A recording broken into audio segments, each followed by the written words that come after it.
yang akan aku sebut. Oke, sekarang silakan cari benda berbentuk. Hmm. Ya, Cari benda, cari benda bunga. Ayo cari bunga, bunga, bunga, bunga, bunga, bunga, bunga, bunga, bunga. karena jangan Cari tunjukin bunga, topinya cari lagi ya bunga, tuh kan. cari bunga. Ya, aku melihat Kak Alda udah duluan ya Kalda, kayaknya kalda ya. ya kan. Yeay. Ternyata kurang susah ya. Banyak banget barang-barang kalian di rumah ya sampai semuanya ada, keren banget. Ah, oke, alhamdulillah teman-teman. Itu aja sedikit games dari aku. Semoga bisa bikin teman-teman semua lebih fokus pada hari ini. Terima kasih teman-teman semuanya. Tepuk tangan untuk kita semua. Yeay, Kalian good lu, job. kalian lu. Per Ya saat bang? ini peserta kita sudah 43 yang join. Jadi emang udah hampir keseluruhan.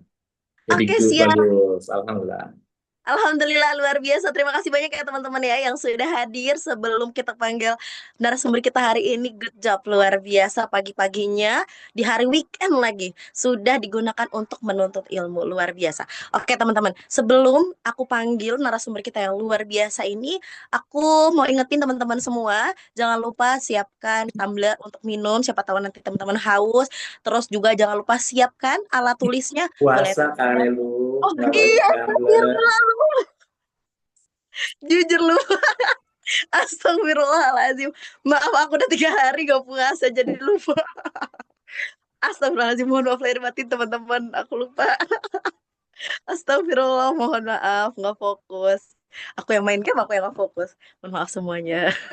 Terus sama aku minta teman-teman silakan siapkan catatan ya untuk jangan untuk menuliskan apa-apa yang penting nih di dalam materi hari ini karena ilmu itu harus diikat dengan catatan, dengan tulisan. Makanya teman-teman silakan boleh siapkan alat tulisnya, boleh buku, boleh tab, boleh handphone dan lain-lain. Dan aku mau sedikit, mungkin teman-teman udah tahu kali ya bahwasanya pemateri kita hari ini tuh luar biasa. Beliau bernama Bang Haris Nuzul, sang pembawa acara pernikahan ikonik Indonesia. Beliau ini luar biasa deh teman-teman. Reputasinya di bidang per-MC-an. Nanti teman-teman silahkan boleh tanya-tanya langsung, boleh baik itu perihal personal dari Bang Nuzul, perihal dengan per-MC-annya, perihal per public speaking-annya, perihal dengan em, pekerjaannya dan lain-lain. Nanti beliau juga akan memperkenalkan dirinya, siapakah beliau. Langsung kita saja sambut Bang Haris Nuzul. Kepadanya kami persilakan dengan segala hormat. Assalamualaikum warahmatullahi wabarakatuh. Selamat pagi semuanya. Waalaikumsalam Hmm. warahmatullahi wabarakatuh. Pagi, Bang Haris. Ini kita panggilnya Bang, Bang, Kakak, atau apa nih, Punten? bebas kalau saya mah Akang tergantung. nih ya? Boleh. Terima kasih Oke. loh Kak Lelu yang sudah membuka rangkaian acara pada pagi hari ini. Terima kasih Kang Fatur yang sudah memfasilitasi acara ini. Tentunya luar biasa hari ini ada 48 teman-teman yang kita bersama-sama di sini sharing bersama. Saya tidak mau menggurui dan pesan saya sebelum kita memulai, alangkah baiknya mari kita berdoa bersama. Semoga apa yang kita dapatkan hari ini tentunya diberkahi oleh Allah, bermanfaat untuk teman-teman. Walaupun mungkin yang saya berikan ini adalah sedikit, tapi insya Allah mungkin nanti akan ada dampak yang besar untuk teman-teman. Untuk itu, sebelum kita mulai, mari kita berdoa. Berdoa dipersilahkan.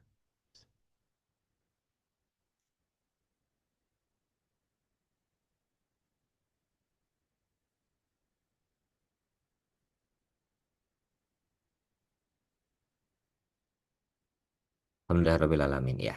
Baik teman-teman, sebelum saya mulai, saya mau tahu dulu, ini boleh tulis di kolom chat. Teman-teman ini namanya siapa? Spasi kotanya mana? Spasi pekerjaannya apa? Boleh ditulis di kolom chat. Oke, namanya siapa? Dari kota mana? Pekerjaannya apa? Supaya saya juga bisa mapping nih. Kira-kira saya ngobrolnya sama siapa aja sih hari ini? Oke, saya sambil lihat sebentar.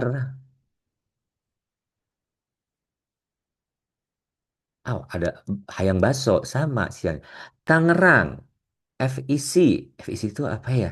Nanti tolong kasih tahu ya. Kang Fatur Jakarta WO, Indri Depok R&D Officer. eh Santi Jakarta IRT.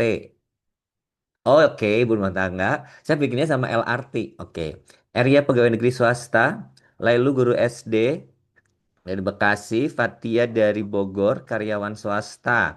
Cenul Kutabumi, manajer pondok. Wow, luar biasa. Kak Adin mahasiswi Jakarta, kemudian Jakarta, Jakarta, Bekasi. Rata-rata karyawan swasta ya. Maaf kalau saya tidak baca semuanya. Tapi kalau saya lihat di sini rata-rata teman-teman adalah karyawan swasta, ibu rumah tangga, dan ada yang jadi freelance dan sebagainya. Oke, saya mau sedikit, eh saya mau stop ini dulu, stop materi. Saya mau bercerita dulu. Maaf, ini bulan puasa. Saya tahu bulan puasa, tapi mohon maaf kalau materi ini mengandung unsur sombong, ujub takabur, dan sejenisnya. Bukan bermaksud untuk itu, tapi setidaknya ini bisa membuat teman-teman untuk menjadi inspirasi untuk teman-teman. Jadi mohon dimaafkan di bulan puasa ini, sekali lagi bukan termasuk sombong, ujub takabur, dan ria. Ya, mohon maaf sekali.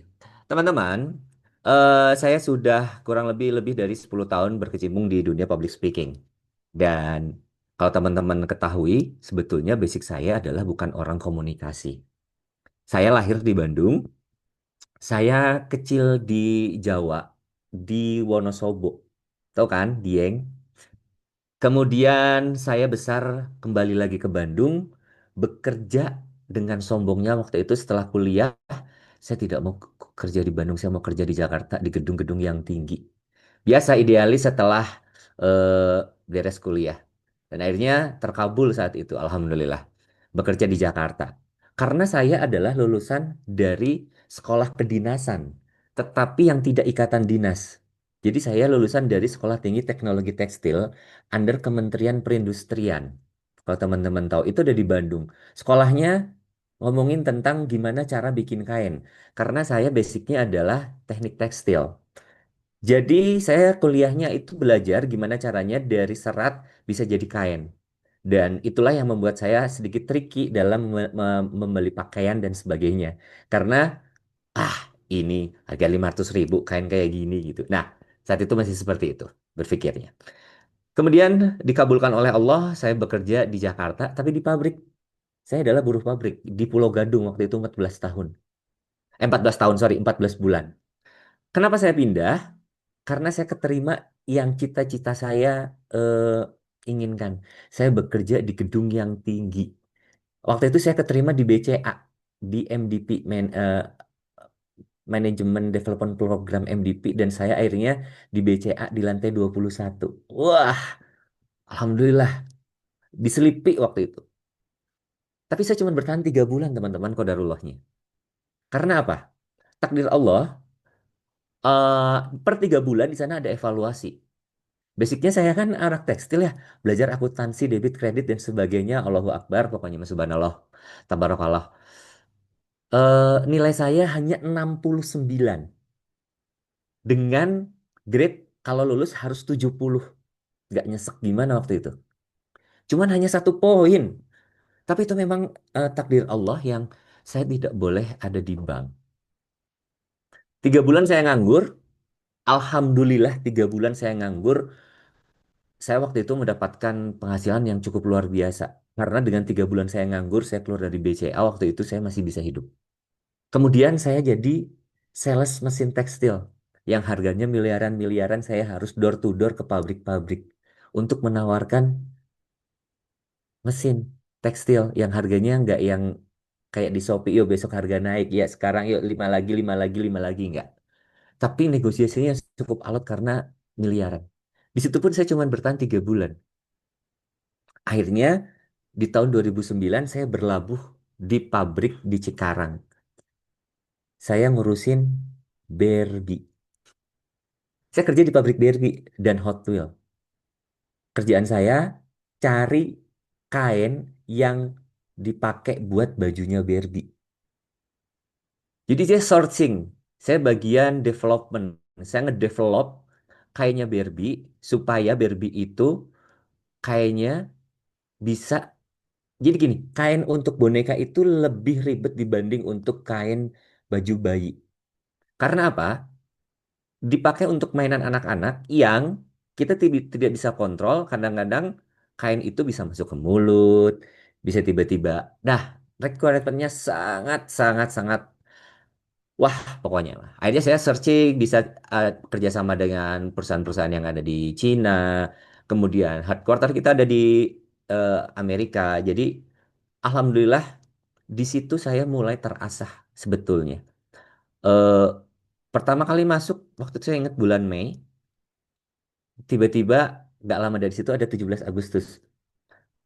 Nggak tahu kenapa, karena anak baru, kemudian saya dikerjain sama orang sana untuk jadi MC 17 Agustus. Tahu MC-nya di mana?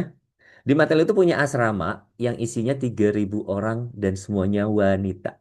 Saya nge-MC baru pertama kali di hadapan 3.000 orang dan semuanya wanita. Wah, itu suasananya ya, tahu kan?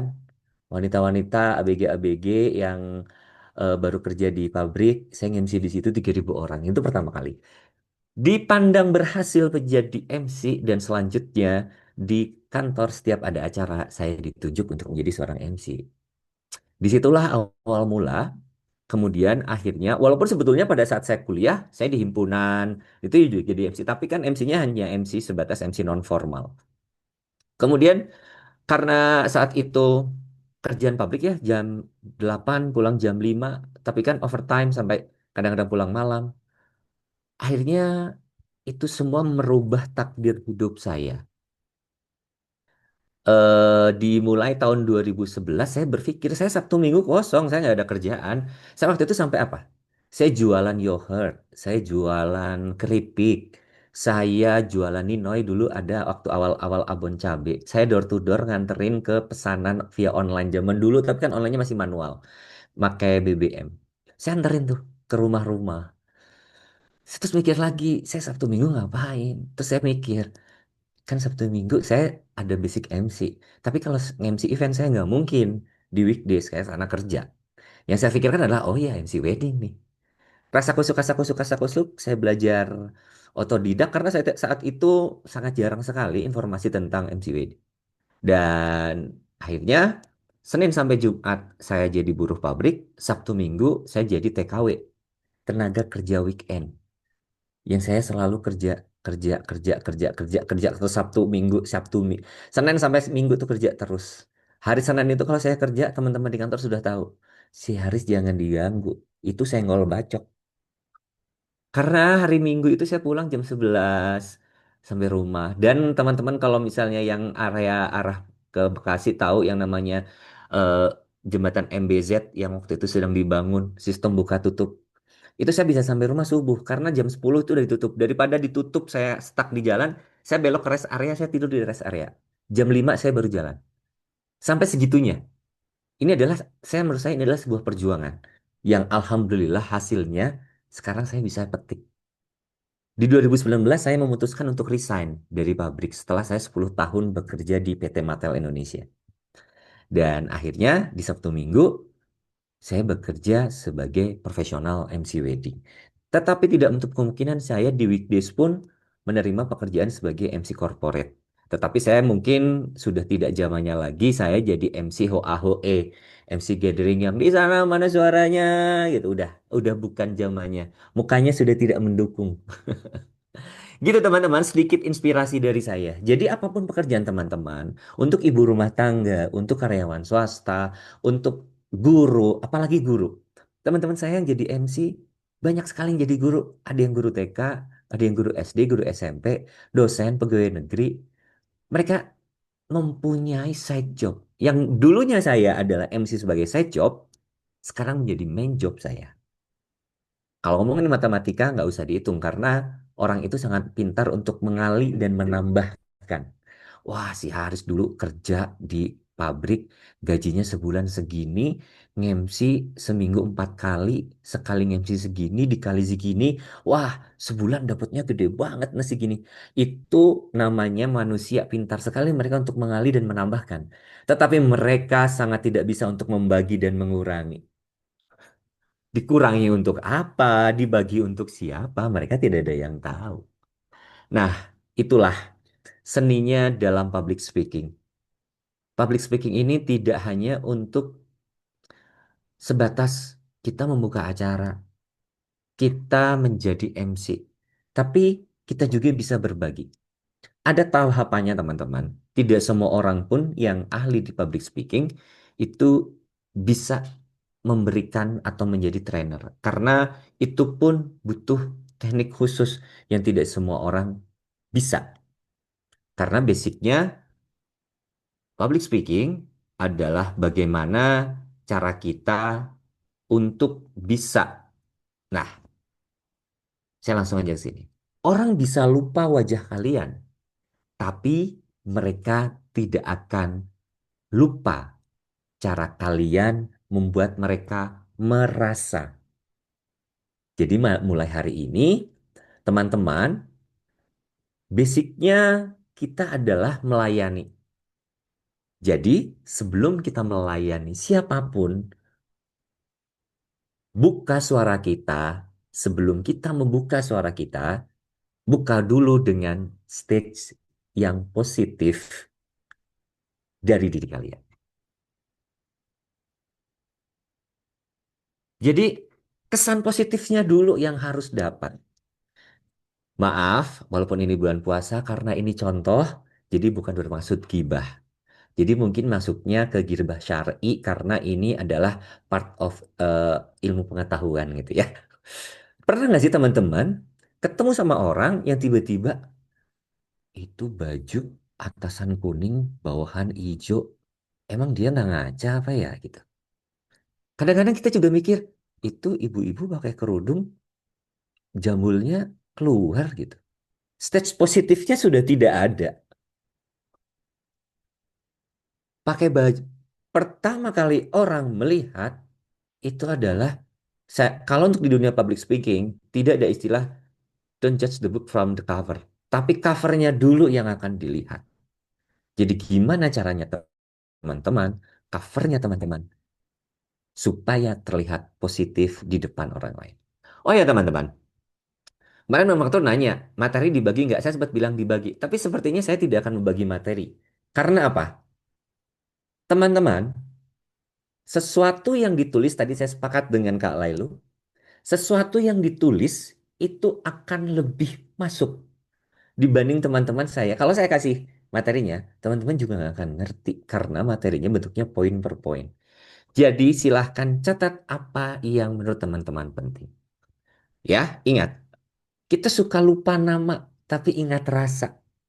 Saya pernah ketemu deh sama kayak orang ini, tapi di mana?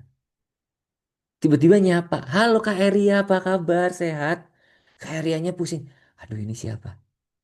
Terus Kak Eria tuh, oh iya apa kabar? Sehat? Dengan sok kenalnya. Itu yang sering saya juga ketemu sama orang. Klien saya udah nggak tahu ada berapa klien yang tiba-tiba ketemu di jalan. Kak Haris apa kabar? Saya loading. Iya baik, apa kabar kakak-kakak sehat? Sehat. Wah ini putranya ya? Iya. Wah gimana? Iya saya waktu itu jadi, kakak jadi MC saya loh. Oh iya ya. Wah luar biasa. Kakak foto yuk.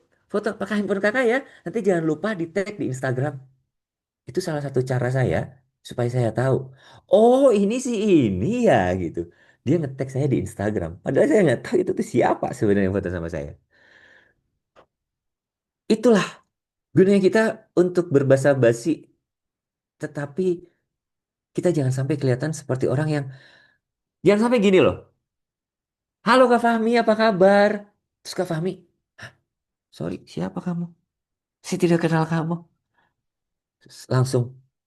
Ternyata ya mungkin ya tiba-tiba kalau misalnya kita sok-sok kena prank kayak di acara TV ya itu ya udahlah ya. Tapi kan kelihatannya kita sok kenal dan orang yang, wih ramah sekali nih Kak Fahmi. Padahal sebenarnya di prank. Yang ngeprank juga malah jadi zong. Lah, kok dia jadi kayak kenal sama gua? Padahal gua nggak kenal siapa-siapa gitu. Nah itu, stage positif. image positif dulu yang harus eh, bisa teman-teman berikan kepada siapapun yang akan teman-teman temui. Ya, oke, teman-teman. Yang pertama kita akan menguasai dasar-dasar public speaking. Mungkin teman-teman sudah banyak yang tahu dan mungkin teman-teman juga sudah mempraktekkan ini. Sebelum saya memulai di materi, kalau teman-teman gelasnya merasa masih kosong, silahkan diisi semampunya.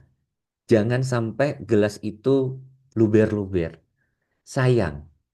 Tapi kalau teman-teman sudah punya gelas yang sudah ada isinya, silahkan boleh ditambahkan. Tetapi kalau teman-teman yang sudah punya gelas dan isinya sudah penuh, jangan sampai luber. Kenapa? Sayang, apa yang sudah punya teman-teman jadi luber. Tapi saya minta sisakan satu tetes supaya saya bisa memberi warna di dalam gelas teman-teman yang sudah terisi. Jangan sampai apa yang kita bicarakan hari ini, ya walaupun sedikit dari saya, semoga bermanfaat untuk teman-teman. Itu ya. Oke, siapa di sini yang kalau disuruh ngomong di depan umum deg-degan, boleh tulis saya di kolom chat.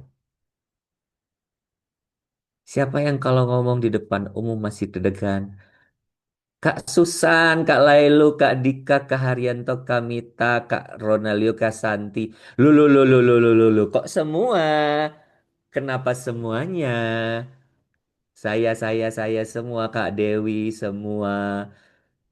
Saya mau tanya ke Kak Cenul.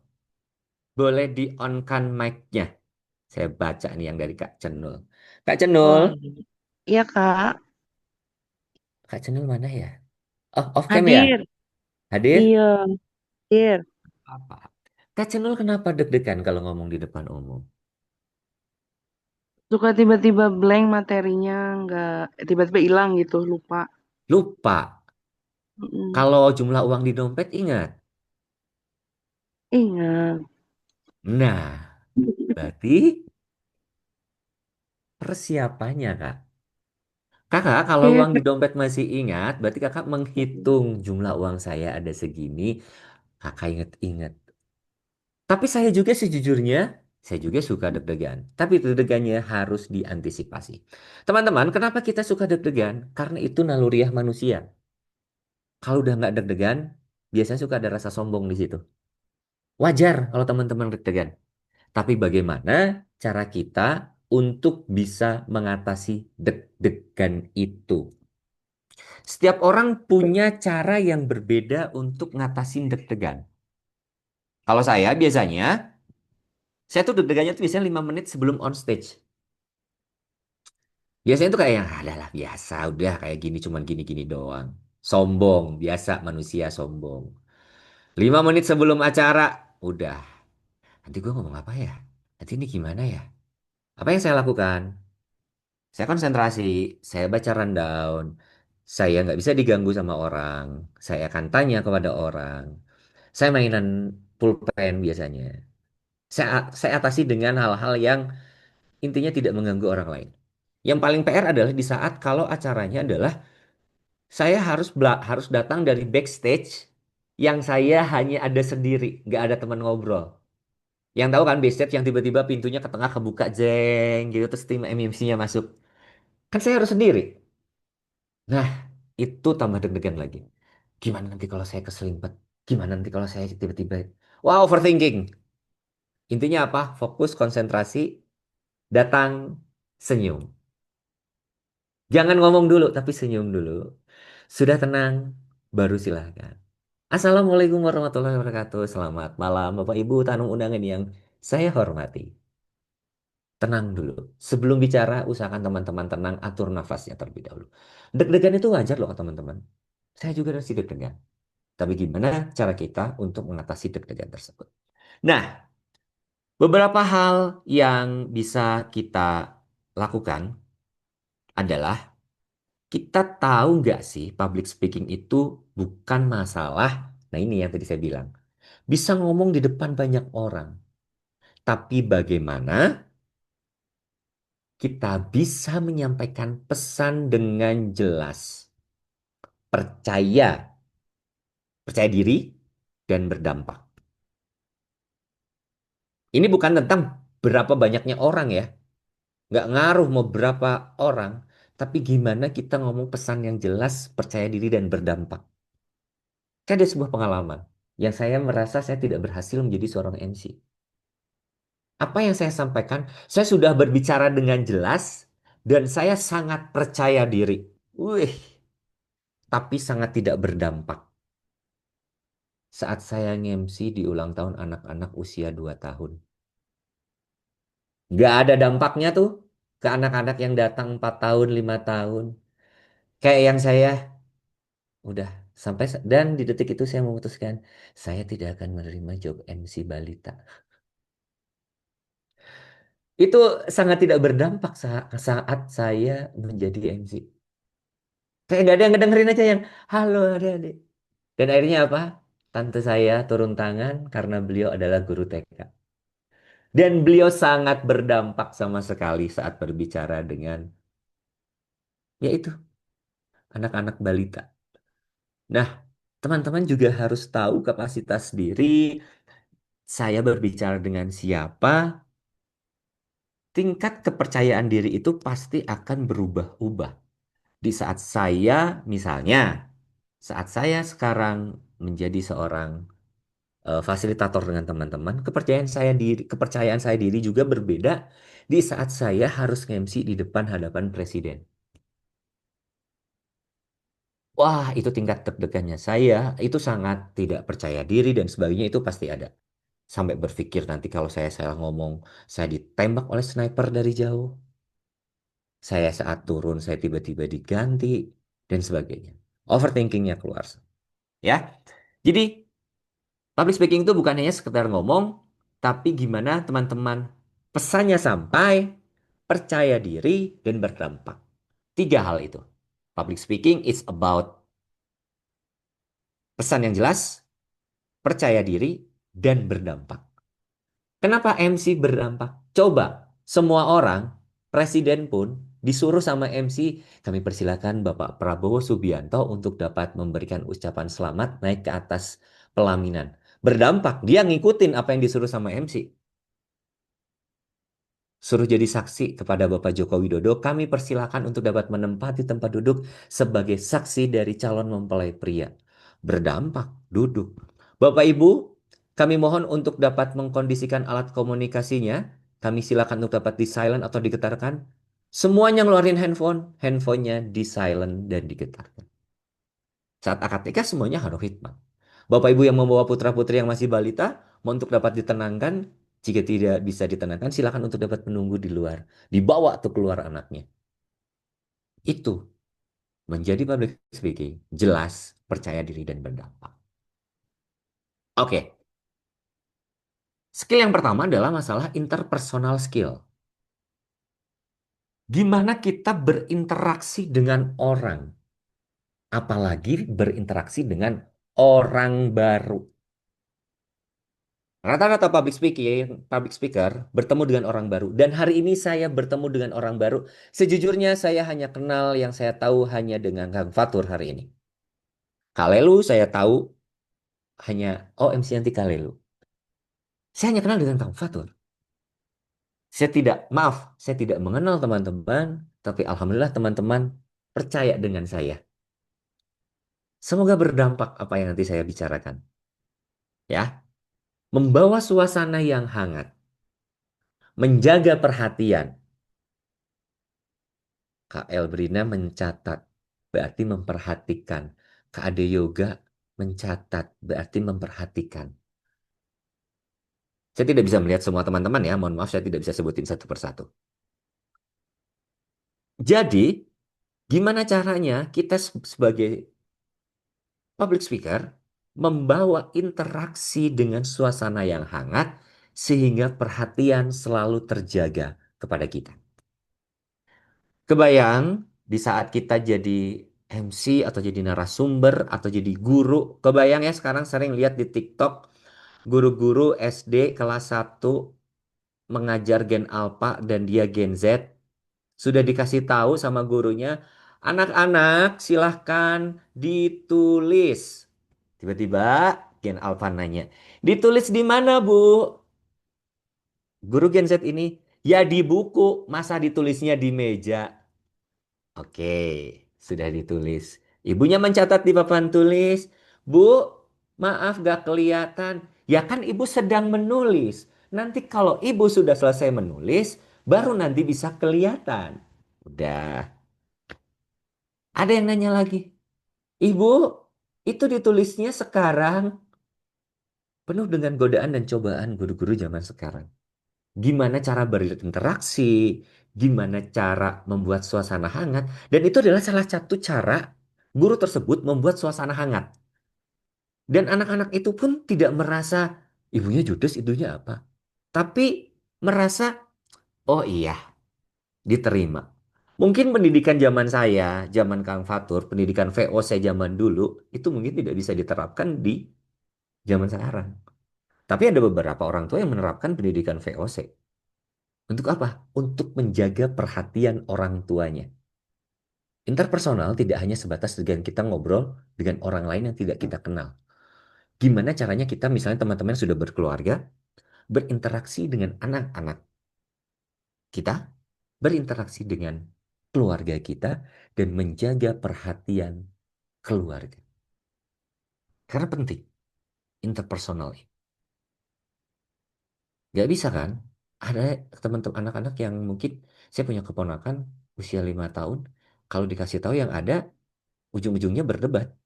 Berdebat yang kok ini bocah bisa ya ngomong sampai sejauh ini gitu. Kalau zaman dulu, kalau orang tua saya bicara sesuatu, nggak berani tuh saya ngebantah atau ngejawab ya diem gitu. Gitu ya. Jadi teman-teman, interpersonal skill gimana cara kita berinteraksi, gimana cara kita membuat suasana menjadi hangat, gimana cara kita interpersonal skill itu di saat pertama kali teman-teman masuk ke venue, ke ruangan, bertemu dengan siapapun, stage positifnya sudah terlihat. Makanya, saya selalu kalau masuk ke venue acara, saya sudah well prepare. Supaya orang lihat saya, ya oh ini si Haris. Senyum gitu. Masuk, sudah well prepare. Tidak yang, mohon maaf, biasanya ini ada teman-teman yang datang, terutama wanita, yang datang ke sebuah venue misalnya mau MC atau misalnya mau jadi pembawa acara, datang masih polosan. Dalam arti polosan, pakai kerudung geblos, bawa peralatan di tas, dia menuju ke toilet yang melewati banyak orang. Yang dipikir mungkin orang akan melihat, ini siapa? Orang catering, cleaning service atau siapa? Karena secara penampilan bukan seorang public speaker, bukan bukan, bukan seorang MC atau apapun. Yang mohon maaf, alisnya belum kelihatan dan sebagainya. Keluar dari toilet sudah cetar membahana. Wah, dan orang terlambat orang mengenal Anda karena Anda keluarnya dari toilet, bukan dari pintu utama. Jadi Anda melewatkan momen stage positif awal melihat si Haris. Si Haris datang. Bajunya kayak gitu. Itu MC apa-apa. Keluar dari toilet, oh MC kayak gini. Lah, kok jauh banget ya sama aslinya ya? Ah, langsung dibanding-banding ke. Nah, jangan sampai teman-teman ada perbandingan seperti itu. Usahakan masuk sudah memiliki suasana yang hangat, menjaga perhatian dan berinteraksi.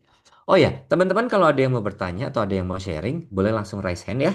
Nanti raise hand pakai icon yang ada di eh, Zoom supaya nanti saya bisa melihat, nanti kita langsung berinteraksi. Takutnya saya lupa. Oke, knowledge. Tahu. Knowledge ini bukan hanya sebatas knowledge eh, siapa klien kita. Kita ada di mana. Tapi knowledge secara umum, apa yang lagi happening sekarang. Kenapa? Kadang-kadang kita diajak ngobrol sama orang yang random, yang tiba-tiba ngobrol, Mas, Pak Prabowo itu kemarin ke Amerika ya? Datang ke acara apa sih? Terus jawaban kita, aduh, saya kurang tahu acara PBB atau acara apa ya? Terus kayak, ih MC-nya knowledge-nya kurang nih. Padahal dia ngajak ngobrol, pengen ngajak ngobrol gitu. Terus kayak masalah, eh Raisa sekarang udah sendiri ya? Iya mas, sayang banget ya sekarang sendiri. Minimal tahulah kalau Raisa udah sendiri sekarang gitu. Hal-hal yang receh-receh gitu. Karena kadang-kadang hal receh itu bisa membawa pembicaraan lebih lanjut. Dan bisa mengenal karakter seseorang. Knowledge apapun tentang misalnya, oh iya harga emas sekarang naik loh. Iya mas, kemarin saya beli emas harganya segini. Luar biasa. Knowledge itu tentang apapun. Enggak terbatas tentang apa yang Anda kuasai. Gitu ya.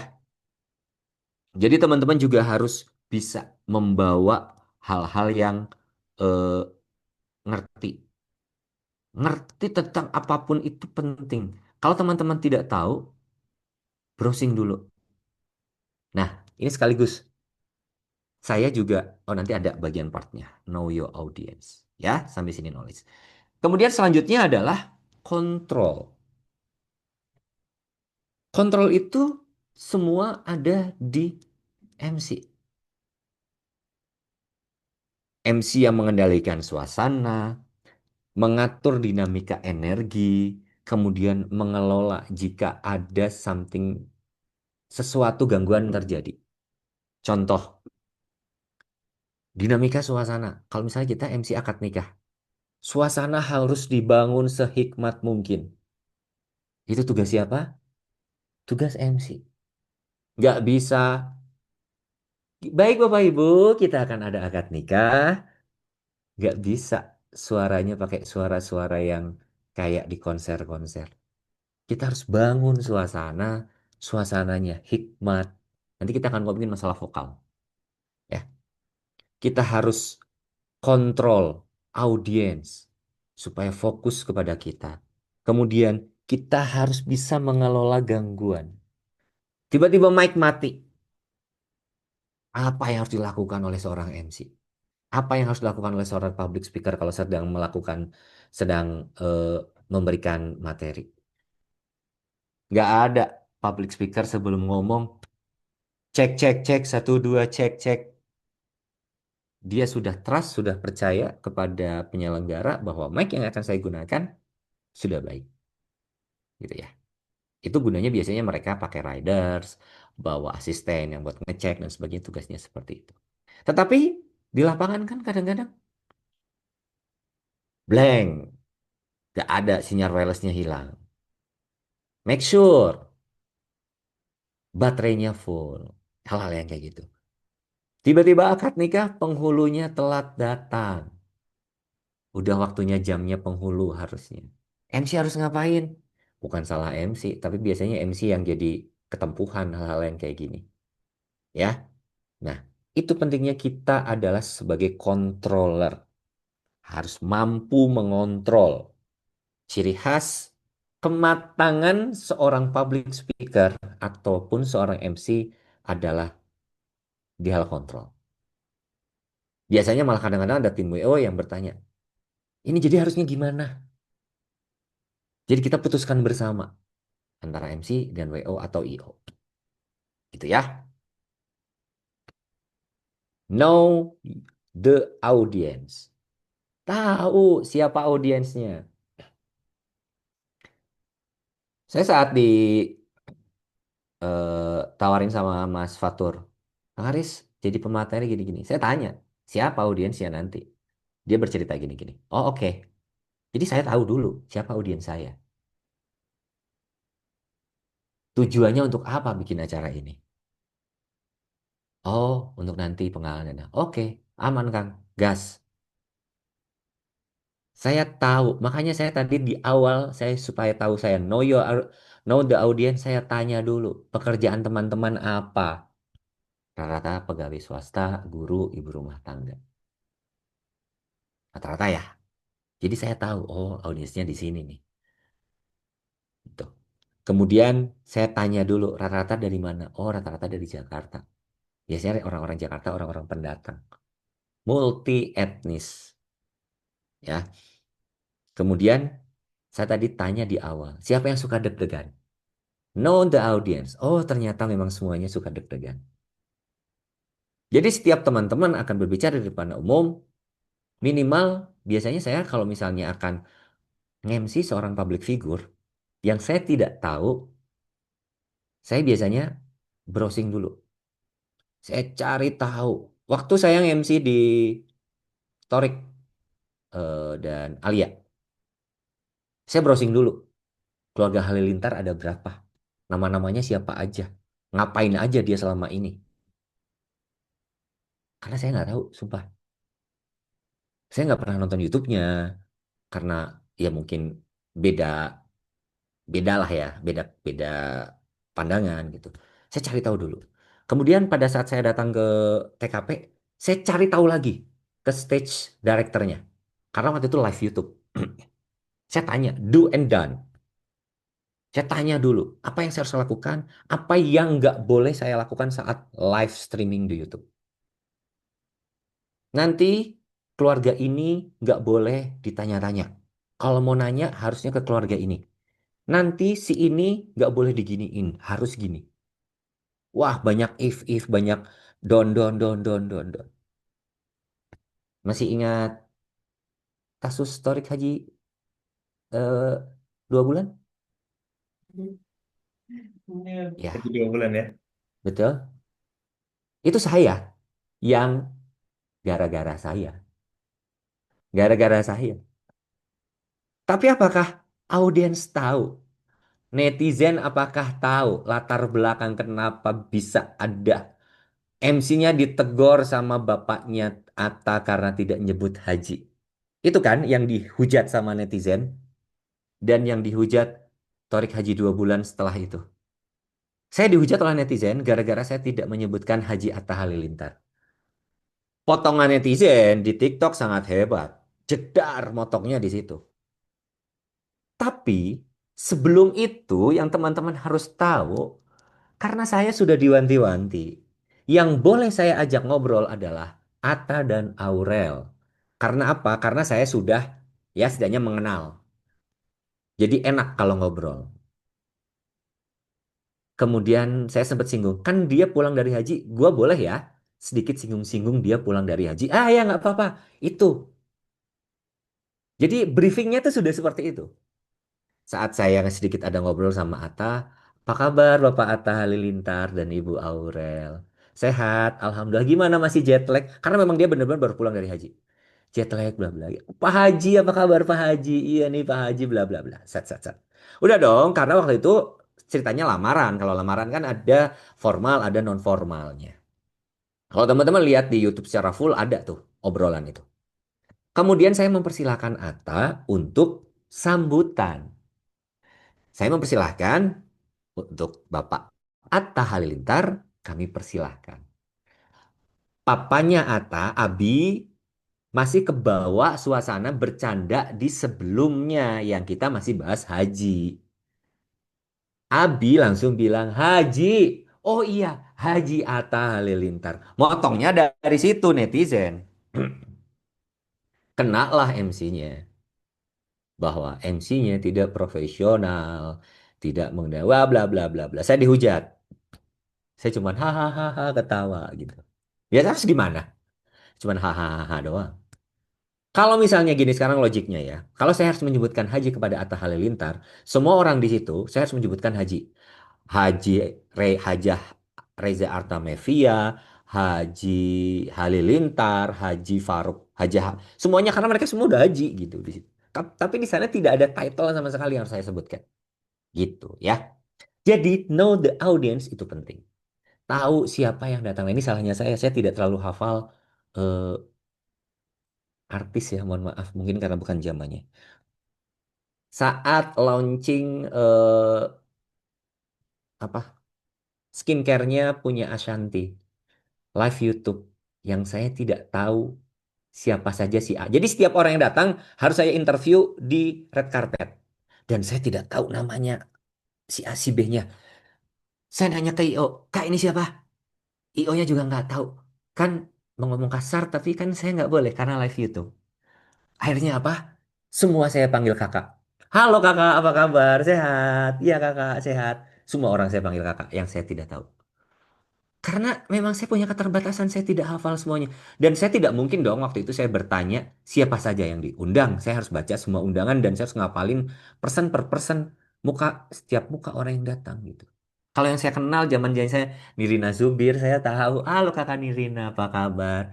Kemudian yang datang Krisdayanti gitu kan tahu. Tapi kalau yang datang artis-artis zaman sekarang, saya nyerah. Akhirnya saya panggil kakak semuanya. Jadi pentingnya know your audience atau know the audience. Confidence level. Nah, ini yang berpengaruh terhadap deg-degan kita di awal. Biasanya yang membuat kita paling deg-degan adalah kalau kita persiapannya kurang. Itu. Persiapan kurang, tidak menguasai materi, dan tidak ada latihan.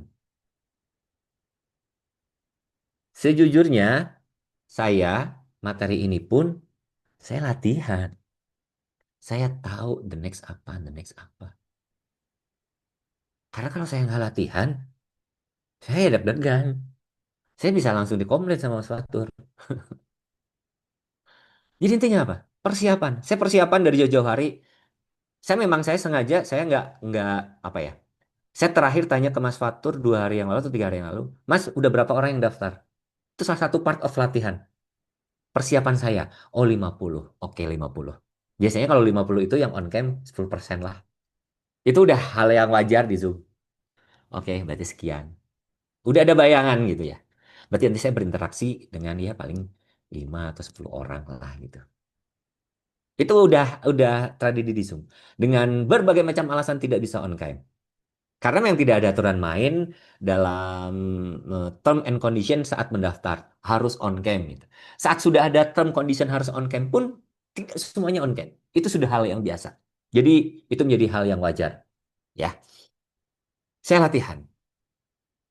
Penguasaan materi. Alhamdulillah, materinya ini beberapa kali sudah saya bawakan di beberapa tempat. Jadi setidaknya eh, sudah tahu apa yang akan saya sampaikan. Tapi saya tetap harus latihan karena beda audiensnya ini. Audiensnya beda. Kalau kita lihat secara keseluruhan kan yang on cam 12 dengan saya. Ya kan? Tapi it's okay, nggak masalah. Karena saya pernah on cam, yang on cam saya sendiri. Kayak like siaran radio gitu. Lu mau dengar syukur nggak ya udahlah gitu. Yang penting kewajiban tertunaikan gitu. Kadang-kadang kalau misalnya lagi ya eh, saya sebagai manusia punya level mood yang kadang naik kadang turun. Alhamdulillah mood saya hari ini lagi baik, jadi nggak turun. Mood saya lagi baik. Makanya saya bilang Mas Fatur, enaknya kapan? Enaknya sebelum zuhur, jangan sore. Itu logika dan logistik tidak nyambung. Karena logistik kita belum terisi. Kalau ini energinya masih aman, gitu ya. Gitu. Jadi kalau puasa seringnya saya minta before zuhur supaya lebih aman. Gitu. Jadi teman-teman, confident level itu tergantung dari persiapan, materi, penguasaan materi, dan latihan. Itu. Coba yang jadi guru. Pasti sebelum ini cari materinya, latihan, dan sebagainya. Mau meeting, yang teman-teman karyawan swasta, mau meeting, pasti dipersiapkan dulu harus. Kalau nggak dipersiapkan, tiba-tiba ditembak sama bos, gimana update-nya pekerjaan minggu lalu? Udah kelar, SP. Nggak ngerti apa yang dia kerjain. Itu ya. Oke, kompeten si teman-teman dari 3 ada attitude, knowledge, dan satunya adalah skill. Menurut teman-teman, silakan tulis di kolom chat apa yang paling penting nomor 1 antara knowledge, skill, atau attitude.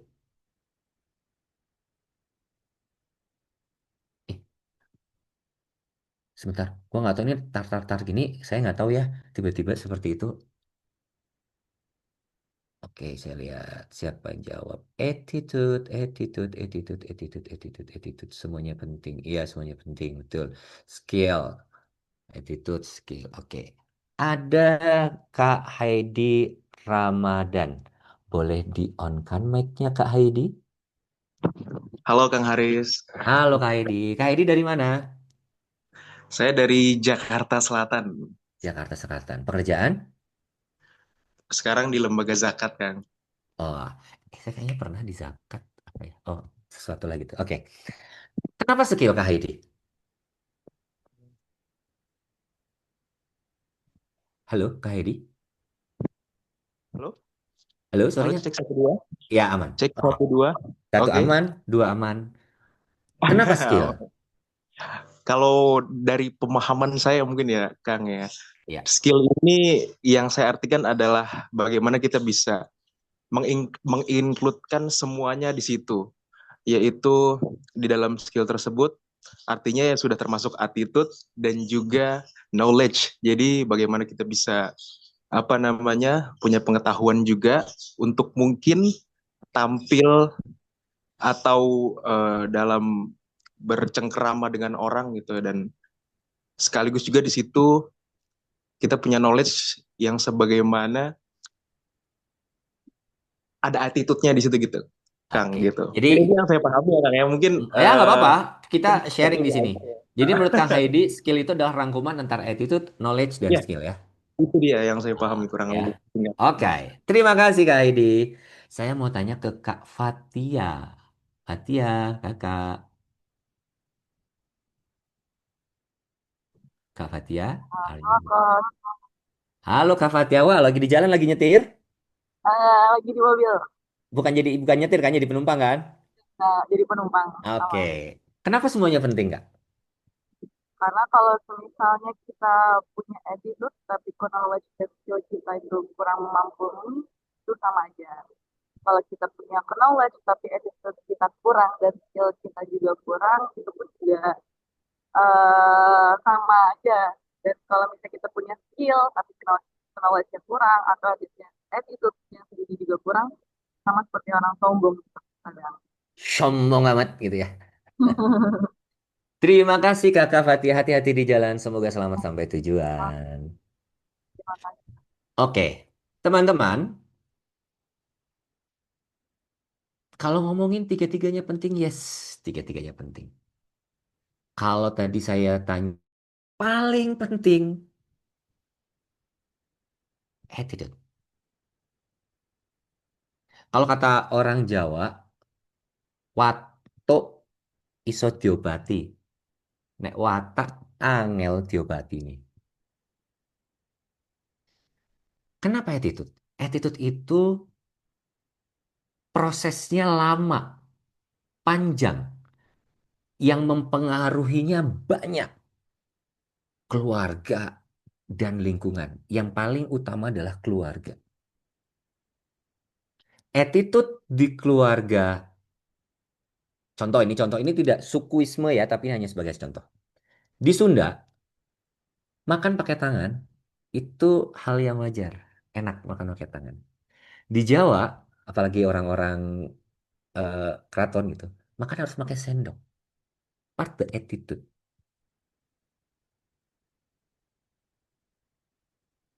Itu hal yang kecil. Itu kenapa? Dibawa dari kecil sampai sekarang. Dan kalau mau ngebenerin hal-hal yang mengenai dengan attitude, prosesnya nggak mudah. Salaman sama orang, posisi kita duduk, mereka berdiri, itu juga berpengaruh terhadap attitude. Apa yang harus kita lakukan? Kalau yang ngajak salaman dia posisinya berdiri, ya kita saat duduk berdiri. Kalau kita pas nggak bisa berdiri, bilang, maaf ya saya nggak bisa berdiri, ya, is part of attitude. Dan satu lagi, eh, teman-teman tidak bisa, we cannot control orang lain. Yang bisa kita kontrol adalah diri kita sendiri. While Orang lain punya attitude yang menurut teman-teman bad attitude, teman-teman hanya bisa kasih tahu. Kalaupun toh ingin merubah dia, itu sangat PR. Sebelum ada kesadaran dari orang tersebut merubah attitude-nya. Saya ada beberapa teman yang ada salah satu IO atau WO nanya, Riz, gue butuh MC gini gini gini. Oke, coba si eh A, enggak ah, attitude dia datangnya suka telat. Datang telat aja udah dianggap attitude-nya nggak baik. Coba si ini, enggak ah, suka banyak komplain. Kalau si ini, enggak ah, males, bosi banget. Nah, yang menilai itu orang lain loh. Jadi hati-hati tentang attitude. Kita tuh kadang-kadang nggak sadar. Dan mungkin di luar sana ada yang menilai attitude saya juga tidak baik dan saya tidak tahu. Karena yang menilai attitude adalah orang lain.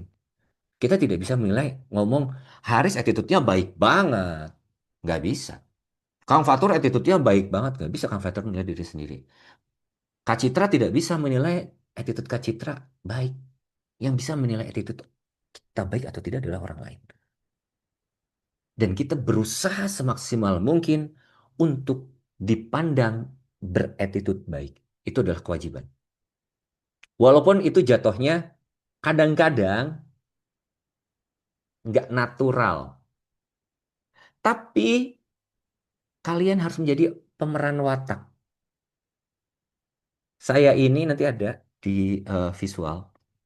Saya ini orangnya, eh, muka saya, ekspresi saya punya subtitle. Jadi kalau saya nggak suka dengan sebuah kondisi, nggak suka dengan sebuah keadaan, nggak suka dengan orang, muka saya ada subtitlenya. Di jidat saya ada tulisannya, gua nggak suka sama lo. Gua males. Kelihatan dari muka saya. Disitulah tugas saya untuk berperan watak. Ya ibu, apa kabar? Sehat? Itu. Apalagi kalau misalnya dari di wedding nih ya, saya ngomongin di wedding. Antrian panjang banget. VIP-nya banyak banget. Itu ibu-ibu yang ngantri di tamu reguler itu udah ngomel, ngomel, ngomel, ngomel, ngomel. Saya cuma bisa, iya ibu mohon maaf atas keterlambatannya. Maaf ibu tamunya banyak sekali, alhamdulillah. Iya, saya jauh-jauh, saya dari Karawang. Sama ibu, saya juga dari Cikarang jauh. Kita sama-sama jauh ya bu ya. Sandiwara. Ya begitulah. Attitude itu memang harus diolah. Saya tidak ngomong attitude saya baik. Saya pasti ada attitude saya nggak baik. Dan itu akan menjadi omongan di luar sana. Dan teman yang baik akan kasih tahu biasanya. Riz, lu tuh diomongin lo di luar karena lu terlalu sombong. Kadang-kadang jawaban saya ya emang gua sombong. Karena gue cuma bercanda gitu. Oh ya, berarti saya harus ada yang saya benahi di diri saya. Gitu ya. Nah, kenapa knowledge dan skill tidak terpenting tapi penting? Tadi di awal teman-teman knowledge tahu. Knowledge itu kita bisa dapatkan dari manapun. Dari internet, dari ChatGPT, ya, dari apalagi sekarang sudah ada yang namanya apa namanya? Notebook LM. Wah, udah ada yang namanya Canva, bisa AI Canva semua. Knowledge bisa dicari di mana-mana. Knowledge saya kebanyakan saya dapatkan sejujurnya dari TikTok. Karena saya nggak suka yang panjang-panjang. Video panjang itu saya tidak suka. Saya suka video yang pendek-pendek. Karena saya itu tipenya gampang banget lupa, susah banget ingat. Jadi saya kalau yang pendek-pendek itu saya mudah ingat. Oh, gitu. Jadi saya lebih suka lihat knowledge-nya di TikTok. Banyak kan speaker-speaker di TikTok yang bikin konten-konten. Knowledge itu bisa dicari oleh siapapun dari manapun. Skill. Skill teman-teman, ini adalah salah satu part teman-teman upgrade your skill.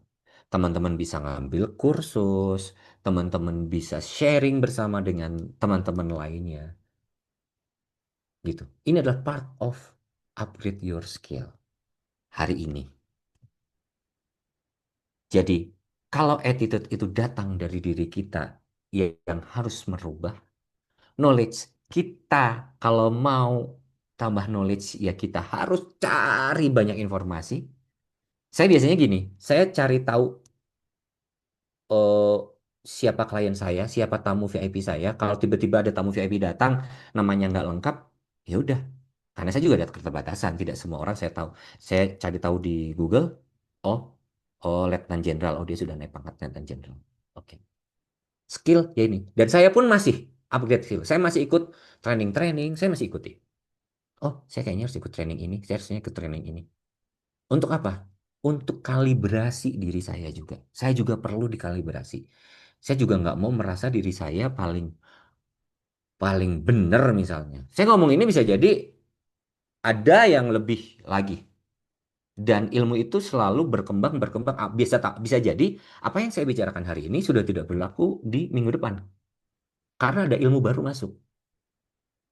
Skill ini oh enggak. Sekarang saya lagi apa? Saya mengolah. Semoga secara hati kecil saya berbicara semoga ini tidak terjadi. Tetapi secara knowledge dan secara skill saya sedang membuat prom untuk MC wedding menggunakan AI. Jadi ada layar, ya udah semua orang lihatnya ke layar dengan Assalamualaikum warahmatullahi wabarakatuh Bapak Ibu tamu undangannya. Tapi semuanya sudah di-set sesuai dengan keadaan yang ada. Tapi semoga saya berharap itu tidak laku. Karena kalau itu laku, pekerjaan saya nanti berkurang. Tapi itu bisa terjadi karena sekarang pembaca berita pun sudah pakai AI. Ya kan? Penyiar radio sudah pakai AI. Ya, bisa jadi. Suatu saat MC wedding akan diganti jadi AI. Gitu ya. Oke, teman-teman. Selanjutnya yang terpenting adalah creativity. Teman-teman harus kreatif. Kalau tiba-tiba ada yang gini loh, kita presentasi. Presentasinya tuh, saya suka presentasi. Kalau saya bikin materi, materi saya seperti ini. Cuman satu kata, satu kata. Apa? Supaya teman-teman fokusnya ke saya. Nggak fokus ke slide. Ada kan yang bikin materi, ini penuh dengan sebuah uraian kata-kata pengertian. Creativity adalah bla bla bla bla bla bla bla bla bla. Penuh dengan kata-kata. Dan akhirnya apa? Teman-teman fokus kepada tulisan yang ada di presentasi. Nah, kalau saya tipenya tidak seperti itu. Saya lebih suka yang ini tinggal saya jabarkan. Apa itu? Makanya tadi saya bilang, kalaupun toh saya share ini, nggak no value buat teman-teman. Karena ini cuma hanya satu kata isinya. Gitu. Makanya teman-teman lebih enak adalah mencatat. Lebih hidup. Saya lebih berinteraksi dengan teman-teman dan akan lebih mudah diingat. Jadi kreatif itu yang pertama masalah presentasinya. Teman-teman harus kreatif. Menggunakan analogi-analogi, pakai humor-humor yang ya nggak jangan garing, disesuaikan dengan siapa audiensnya. Kemudian it's something bad happen gitu. Kalau sesuatu terjadi, teman-teman kreatif harus ngapain saya? Tiba-tiba lagi acara gathering, harus ada game sesuatu yang menggunakan tools, alat, tapi alatnya tidak ready, kreatif langsung MC. Ngapain nih saya? Biasanya saya kalau misalnya ada sesuatu yang saya lupa, dan sebelah saya kan pasti ada LO. Kalau misalnya saya lupa misalnya, baik Bapak Ibu kita beri tepuk tangan dulu yang paling meriah, tepuk tangan yang sekeras-kerasnya silahkan. Mereka sambil tepuk tangan, saya sambil nanya, ini gimana? Belum datang gitu. Saya ngomong. Jadi ada sesuatu yang kadang-kadang eh, saya harus putar otak. Waktu itu ada pernah yang doa di acara resepsi, yang doa nggak datang-datang. Kemudian saya sedikit bikin gimmick. Saya eh, ngobrol dengan kedua mempelai. Gimana perasaannya hari ini? Sambil saya ngobrol kedua mempelai, saya serahkan mic-nya ke kedua mempelai. Saya ke WO yang ada di sebelah saya. Tolong cek siapa ini atau ke bapaknya. Saya waktu itu ke bapaknya yang ada di sebelah. Kan bapaknya ada di sebelah. Bapak ini gimana yang doa nggak ada? Skip aja mas, nggak usah nggak ada jadi. Tapi kan saya nggak mungkin nggak ada aktivitas apa-apa. Tiba-tiba saya nanya ke bapak, terlihat tidak profesional gitu. Terlihat ada jeda bahwa ini yang doa kemana gitu. Tapi kalau saya ada interaksi dulu dengan pengantin gitu misalnya, itu setidaknya membuat orang akan sedikit lupa bahwa seharusnya ada pembacaan doa. Yang setelah itu padahal kalau kata bapaknya skip gak jadi pembacaan doa karena nggak ada orangnya. Kemudian saya langsung kembali baik Bapak Ibu, Alhamdulillah. Terima kasih telah hadir bla bla dan selanjutnya kami silakan Bapak Ibu dapat langsung memberikan ucapan selamat. Dia lupa, mereka lupa bahwa seharusnya ada doa. Karena apa? Saya selingi dulu dengan salah satu aktivitas yang membuat interaksi antara pengantin dengan audiens. Itu salah satu hal yang harus, itu otomatis waktu itu saya spontan aja. Karena saya nggak bisa koordinasi. Saya nggak tahu yang mana. Makanya setiap acara akhirnya saya minta, setiap ada yang mau sambutan dan doa, sebelum acara mulai harus ada duduk di sebelah saya.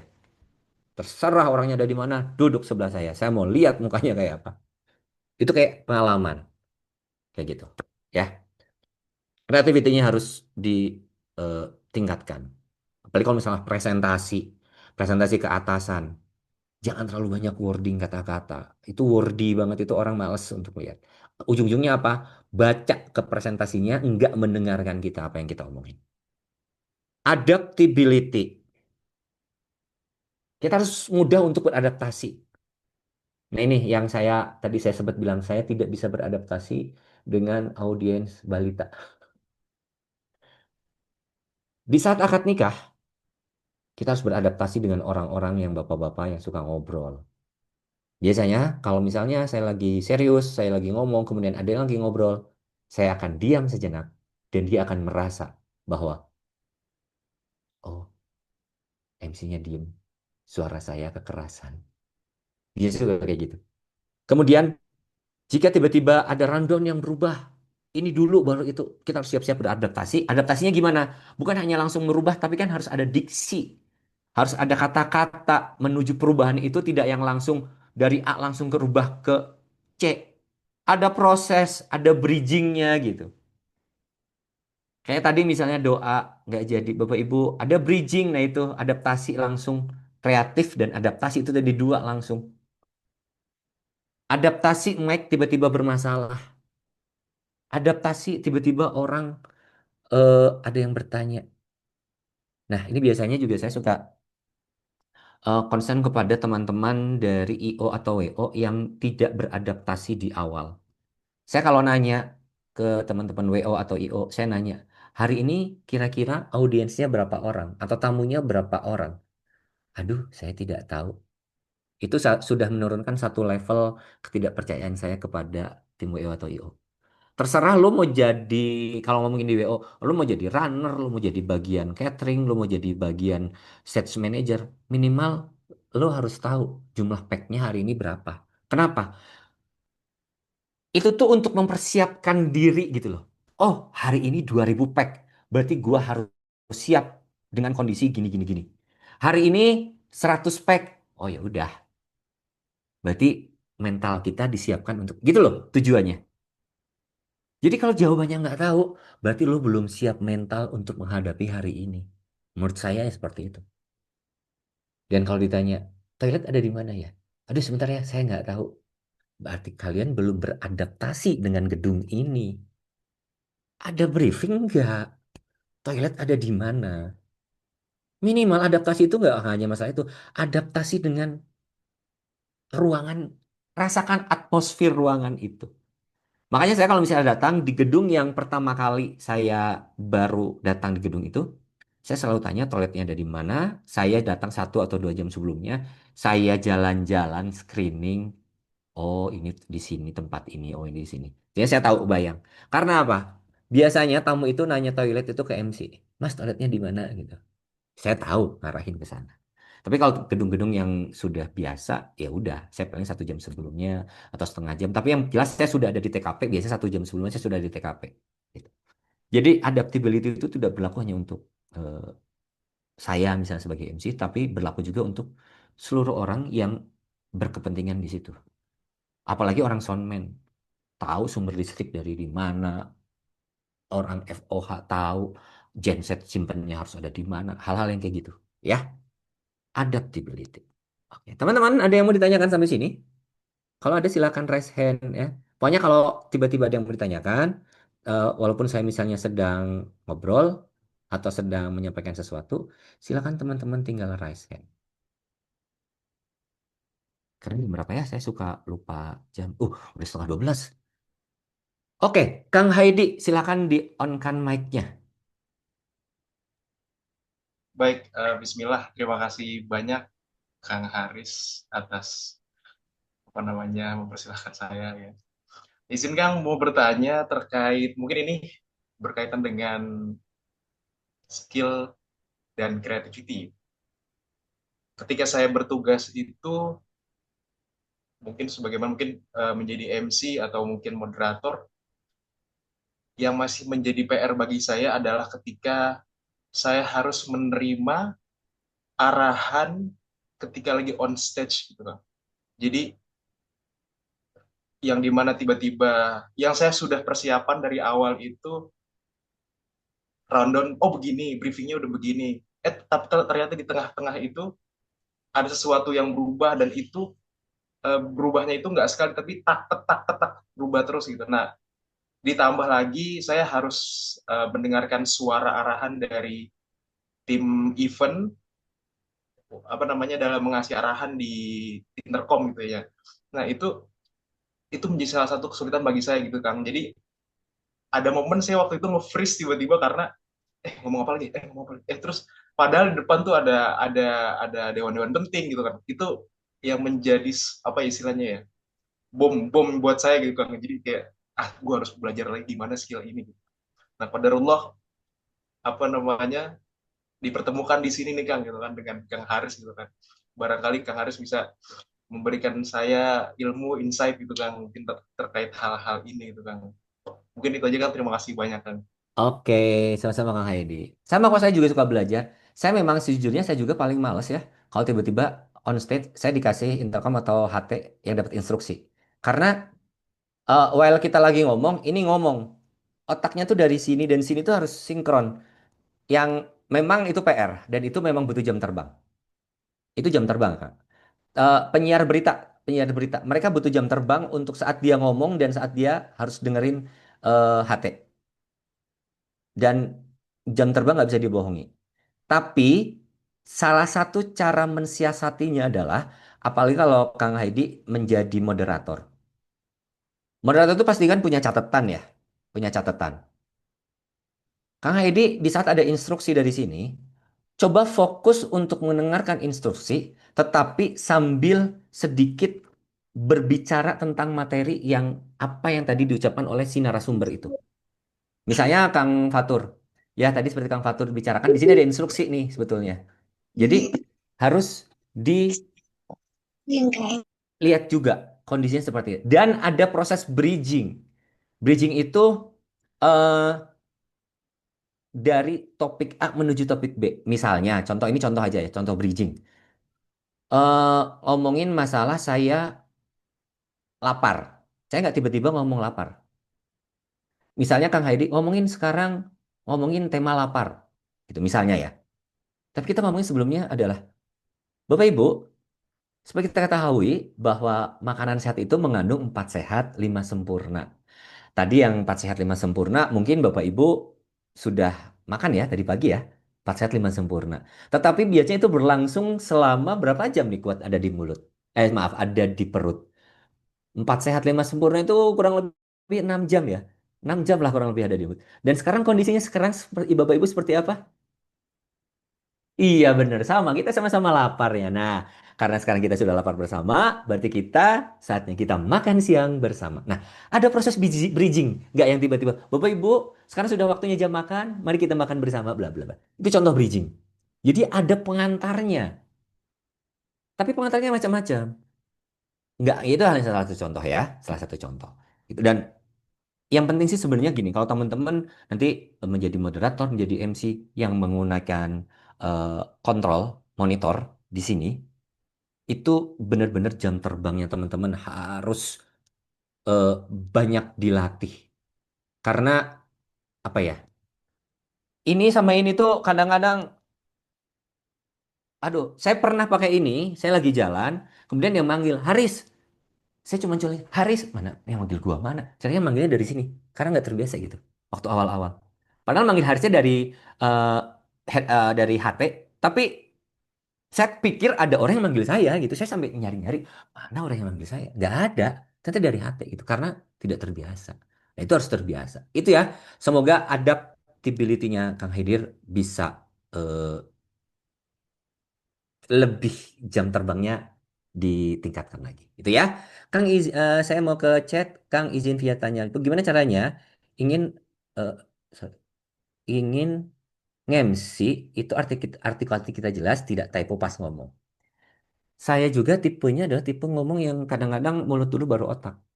Cepet gitu main. Caranya, kakak kalau mau bicara artikulasi yang jelas, nanti kita gak ada ngomong masalah vokal ya. Tapi ini sedikit. Sering-sering baca artikel kayak artikel kesehatan, artikel bahasa Inggris yang mengolah artikulasi kita supaya nggak typo. Kalau artikelnya bahasa Indonesia novel gitu, mah kan pasti bacanya dalam hati kan. Gimana. Tapi kalau hal yang asing, bahasa asing itu diucapkan dengan betul. Jadi sering baca istilah-istilah yang asing supaya artikulasi kita terbiasa. Gitu ya. Semoga terjawab ya Kak Fatia. Ada Kak Umi Mila. Kasus yang sama dengan Kak Edi pas Umi jadi, oh maaf Umi, jadi MC di sekolah anak-anak pernah diinstruksi berubah dadakan ya sudah diwakilkan. Oh ya, begitu. Jadi intinya harus ada bridging kalau tiba-tiba ada yang eh, berubah dari mode A ke mode B itu harus ada bridging. Jangan langsung kecuali kalau acara formal itu langsung set set set set set gitu beda ya. Oke. Karena waktunya ternyata sudah jam setengah 12, nggak kerasa ya kalau udah kayak gini tuh. Kita akan ngomongin konsep 3V. Ada yang tahu 3V itu apa aja? Bisa tulis di kolom chat. 3V. Ada yang tahu apa saja?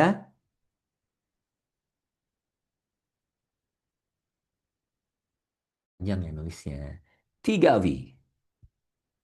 Vokal, visual, apalagi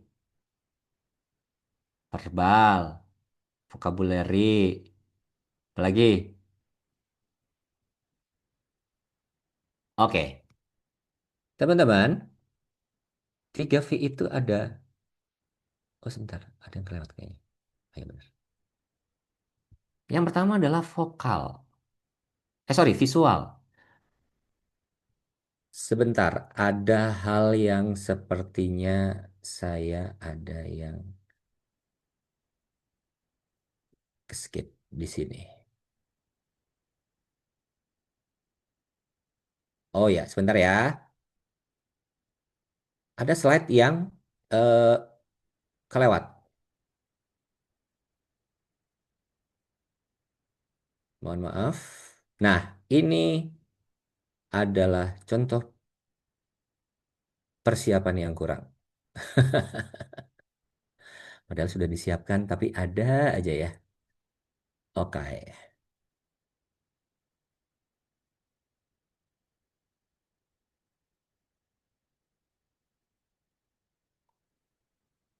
Sebentar.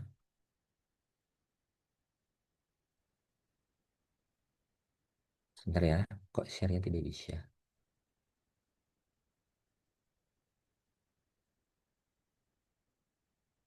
Oke. Saya share.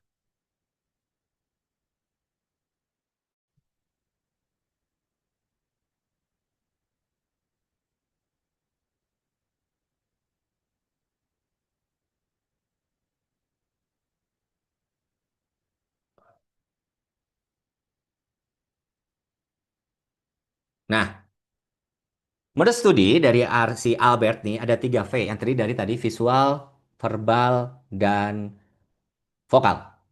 Menurut teman-teman, yang lebih besar dari visual, verbal, dan vokal itu apa?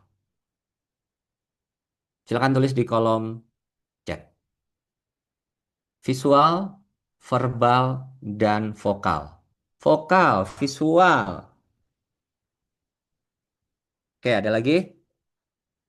Visual, visual, bisulan, typo. Visual, vokal.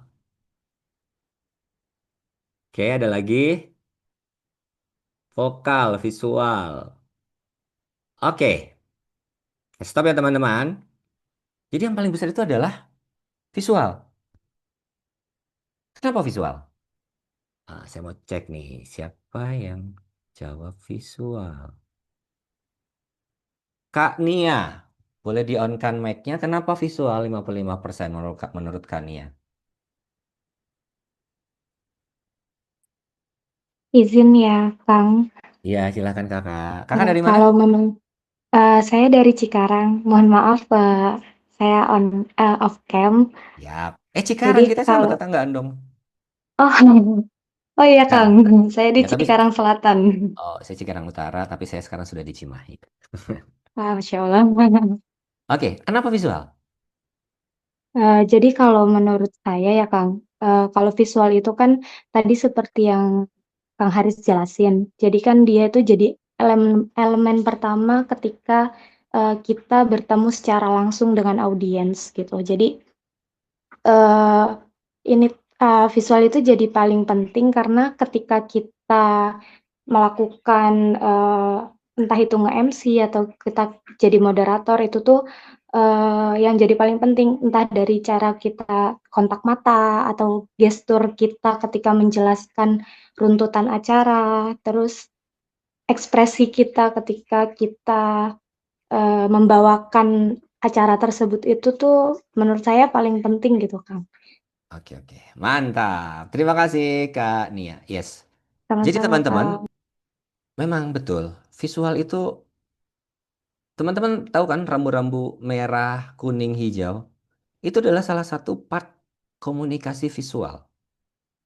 Kebayang nggak kalau misalnya di lampu merah, kemudian menggunakan verbal dan vokal.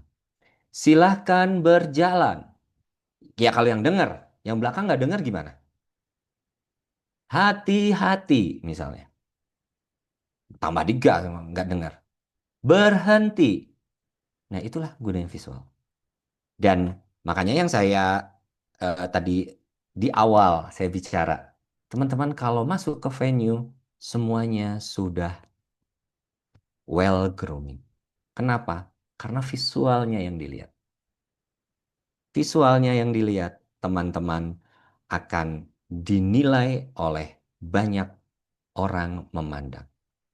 Jadi jangan sampai visual itu judge the book from the cover jadinya. Kalau ngomongin vokal, itu cuma 38% menurut penelitian. Biasanya ini vokalnya adalah vokal, di sini ada banyak ibu-ibu ya. Apalagi kalau bangunin sahur anaknya. Citra, bangun. Enggak bangun. Kakak Citra, bangun. Ayo sahur. Enggak bangun, bang. Kakak Citra, udah mau imsak, bangun. Baru bangun. Effortnya luar biasa pakai vokal. Ya kan? Verbal sama. Verbal dan vokal ini sebetulnya kalau tiga hal ini diaktualisasikan dalam satu bentuk eh, umpatan, misalnya ya umpatan. Ini contoh ya, mohon maaf ya, bulan puasa tapi bukan bermaksud mengumpat. Misalnya saya ngomong gini, Kang Fatur monyet. Kan apa ya? Ekspresi saya juga visualnya, Kang Fatur monyet. Kan ini ya. Tapi kalau misalnya beda, kalau ngomongnya maaf ya, monyet, Kang Fatur monyet, monyet. Bisa Kang Fatur, udah marah-marah tuh ke saya. Apa maksud lo maunya apa? Gitu. Nah itu pentingnya kita menguasai tiga hal itu. Bukan berarti visual visual itu penting karena apa? Di saat misalnya saya tidak suka Kang Fatur, saya tinggal liatin doang. visual saya sudah kelihatan gitu. Tapi kalau saya harus vokal, saya tidak suka dengan Kang Fatur. Misalnya Kang Fatur, karena saya cuma kenal Kang Fatur ya, mohon maaf. Eh, Kang Fatur, saya tidak suka dengan Kang Fatur. Kang Fatur, saya tidak suka. Kayaknya tuh kayak yang, tapi kalau dengan muka aja malah lebih lebih nancep gitu Kang Fatur ya. Lebih nancep. Nah, kita kan bahas satu persatu. Visual, masalah grooming, penampilan kita. Ketemu sama klien, saya pernah nih ketemu sama klien ya. Saya kan kalau TM, ya udah, saya TM tuh kalau teman-teman lihat di Instagram saya selalu berjambul. Jadi kalau misalnya on stage saya selalu berjambul. Karena kalau enggak basic saya rambutnya adalah keriting. Jadi kalau enggak saya pakai topi. Nah, saat technical meeting, saya tuh nggak berjambul karena udahlah cuma technical meeting. Udah. Di hari H, saya ketemu sama pemangku hajat. Kemudian bapaknya, "Eh, Mas Ari sehat?" "Sehat, Pak." "Kemarin technical meeting diwakilkan ya sama siapa yang ngewakilin?" "Itu saya, Pak." "Lu kok beda ya sama sekarang?" Nah, itu teman-teman. Jadi akhirnya saya sekarang setiap technical meeting saya juga harus well grooming. Saya nggak bisa, saya minimal saya selalu pakai jas atau saya pakai ID atau pakai apa supaya appearance saya juga terlihat bahwa oh saya memang seorang MC. Ekspresi muka, nah ini yang tadi saya bilang. Muka-muka yang memiliki subtitle tolong dikondisikan. Kita kadang-kadang harus senyum corporate. "Selamat siang Ibu, apa kabar?" Padahal lagi gestur. Gesturnya kita terbuka. Kostumnya, bajunya, tire-nya. Tire tuh pakaian, aksesoris dan lainnya. Knowledge of fashion personality. Nah ini yang saya tekankan satu lagi untuk teman-teman. Knowledge of fashion personality. Pantes itu bukan menurut saya. Saya pantes pakai baju warna pink misalnya saya. Tapi pantes itu di public speaking menurut orang lain. Jadi tanyalah kepada teman kalian yang suka ngebully, suka mencaci maki orang yang ngomongnya jujur. Bersyukurlah punya teman yang seperti itu. Karena apa? Karena dia yang akan ngekritik kita. Orang-orang yang peres cuma bilang, apalagi cewek, "Kak Elbrina, kamu cantik, kamu cantik."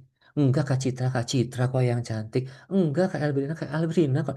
Cewek itu selalu basa-basi. "Hmm, kamu cantik banget." "Ih, enggak, kamu lebih cantik." Enggak ada. Cowok, coba kalau cowok gitu. "Kak Fatur ganteng." "Enggak, harus lebih ganteng." Yang ada digaplok-gaplok, saling gaplok-gaplokan. Kalau cewek, "Ih, kerudungnya bagus banget." "Enggak kok, kerudung kamu lebih bagus." Enggak. Temen yang kayak gitu, peres menurut saya. "Citra, kerudung lo enggak banget." "Masa kerudungnya kayak gitu? Itu lagi baju warna hijau." Yang bener. Nah, bersyukurlah punya temen yang kayak gitu. "Itu alisnya panjang sebelah." Kursus sana. Gini, gini. Bersyukurlah punya teman-teman yang kayak gitu. Raulina, kacamatanya nggak cocok. Ganti kacamatanya, jadul itu. Kayak gitu. Kalau buat sehari-hari nggak apa-apa. Tapi kalau buat di stage bisa kayak pakai softline kayak atau apa gitu. Bersyukur punya teman-temannya gitu. Karena knowledge of fashion personality, it's not about me. It's about us yang melihat. Gitu. Ada yoga rambut, ya Allah ada yoga rambut, tolong ya dibenerin. Gitu. Ya, karena knowledge of fashion kita tuh kadang-kadang orang-orang kayak gini tuh punya kelebihan khusus loh untuk melihat fashion. Karena saya juga eh apa ya? Oh ya tentunya kritik yang membangun harus membangun kritiknya. Bukan ngomongin masalah cantik, ganteng itu subjektif nggak usah ngomongin itu. Tapi kalau kalian enak dilihat, mau se maaf ya, kasarnya gini, mau sejelek apapun, mau sehitam apapun warna kulitnya, mau tapi kalau enak dilihat enak.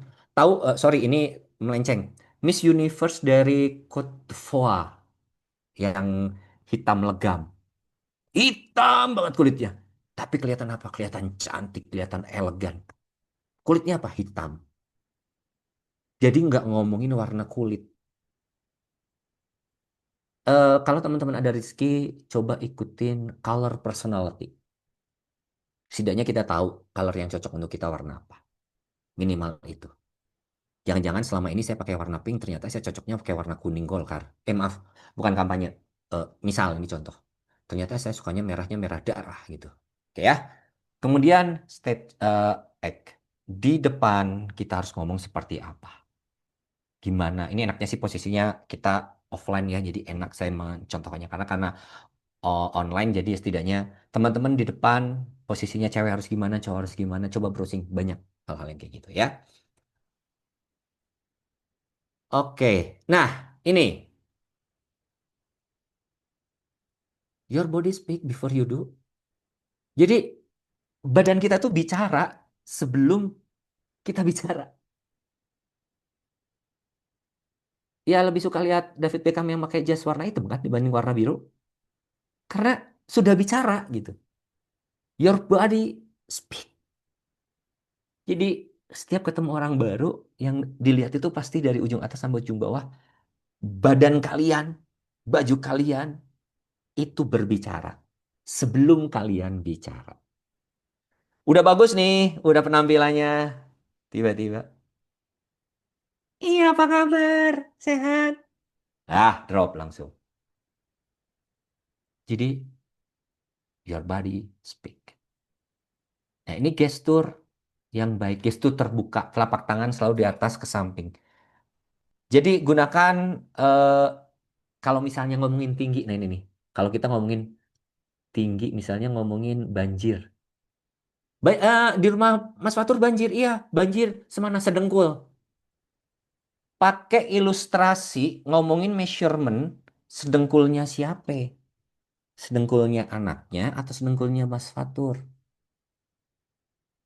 Enaknya kan banjir. Ya kira-kira 30 cm. Oh kebayang 30 cm. Ngomongin warna biru.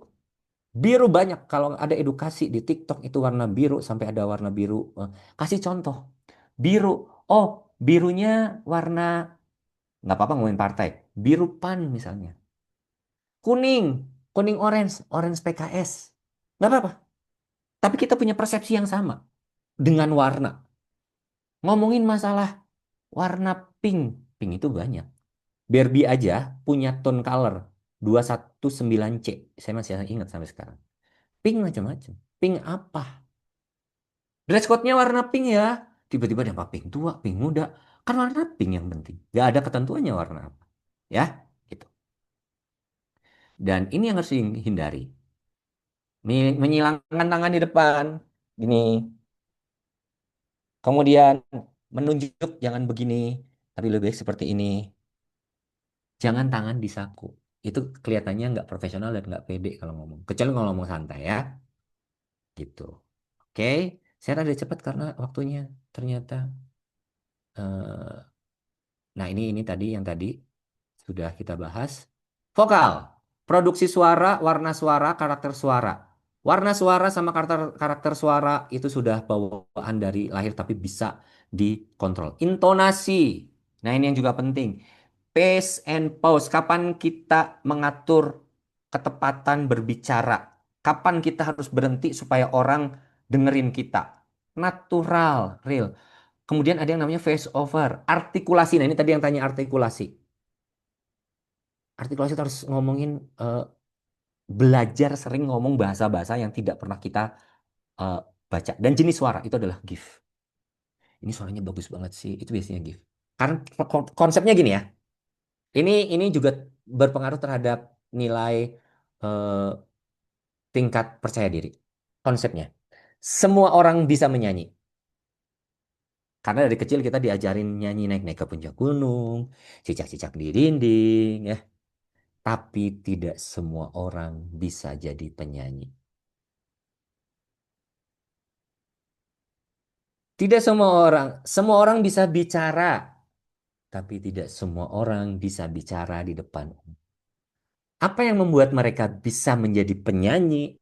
Apa yang bisa membuat mereka bisa jadi bicara di depan umum? Skill, latihan. Itu, ya.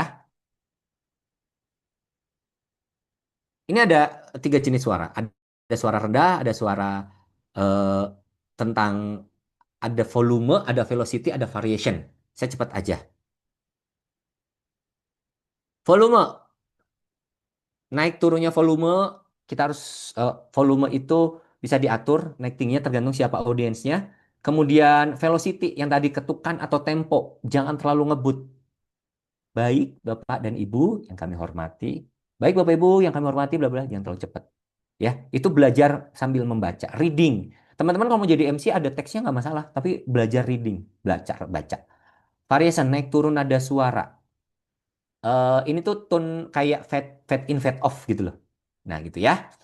Kemudian, nah saya mau minta tolong. Ada yang mau mencoba membaca? Silahkan on-kan mic-nya.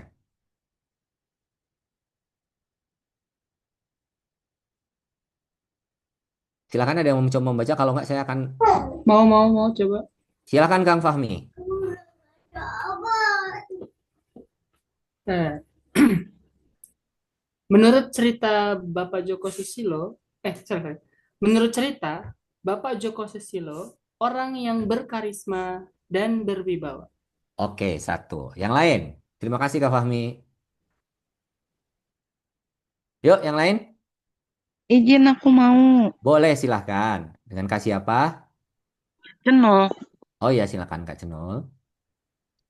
Menurut cerita, Bapak Joko Susilo orang yang berkarisma dan berwibawa. Oke, masih sama ya. Yang berkarisma dan berwibawa adalah eh, Bapak Joko Susilo. Oke, lanjut. Ada lagi? Dari ceritanya Bapak Joko Susilo. Ada lagi? Mau Bang. Kang, Silahkan. menurut cerita Bapak, Joko Susilo orang yang berkarisma dan berwibawa. Nah, beda lagi kan? Ada lagi yang mau coba? Jadi yang pertama saya pengen kayak Lelu tadi itu. Cuma saya Nah, skip tadi apa? Saya ralat tadi.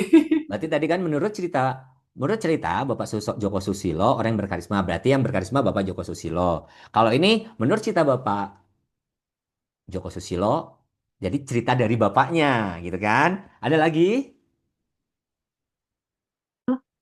Saya mau Kang. Saya mau. Boleh. Silakan. Siapa dulu ini? Yang wanita tadi siapa kakak? Ya, ini kakak. Yang tadi. Oh, Ya, izin ya Kang. ya. Menurut cerita Bapak Joko, Susilo orang yang berkarisma dan berwibawa. Beda lagi kan? Nah, inilah bahasa WhatsApp yang sering menimbulkan miskomunikasi di saat kalian sedang marah-marah di WhatsApp. Makanya kadang-kadang kalau saya WhatsApp, saya tanpa ini, saya dalam kurung, tolong bacanya pelan-pelan dengan penuh kelembutan. Ini bahasa WhatsApp loh, yang sering kita salah komunikasi. Miskomnya di sini biasanya. Ada yang bilang, siapa yang berkarisma dan berwibawa? Pak Susilo. Bukan, Pak Joko. Kata bapak saya, Joko Susilo. Enggak, kata bapak Joko Susilo. Itu yang menimbulkan perdebatan. Jadi hati-hati, bahasa WhatsApp. Ya, verbal. Ini adalah ngomongin masalah skrip, frasa, literasi, daya baca, vokabulari, dan tata bahasa. Ini harus banyak literasinya ya, teman-teman. Ya, teman-teman harus memang banyak membaca. Sekarang banyak dengerin podcast-podcast supaya literasinya banyak. Dengar, apalagi kalau teman-teman yang lagi nyetir, eh, sambil dengerin podcast, itu menambah wawasan kita.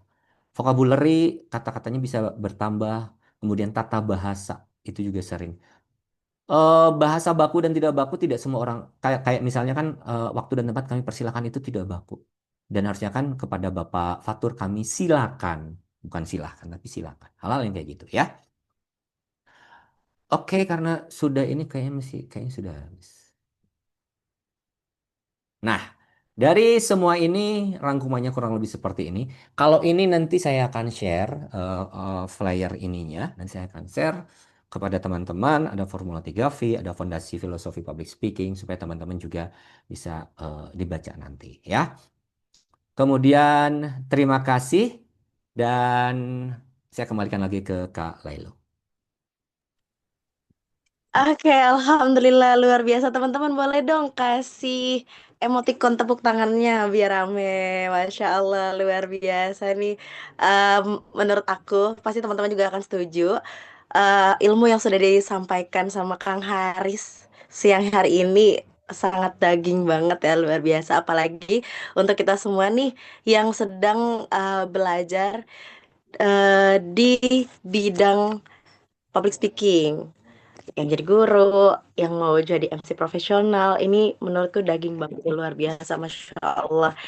Dan teman-teman, selain teman-teman bisa mendapatkan ilmu yang luar biasa hari ini yang sangat bermanfaat, uang yang teman-teman gunakan untuk berdaftar akan digunakan untuk donasi ke adik-adik yatim duafa di pecinta anak yatim dalam kegiatan Serdadu Super Camp, mohon maaf, di kegiatan Bukber Akbar Pai 2026.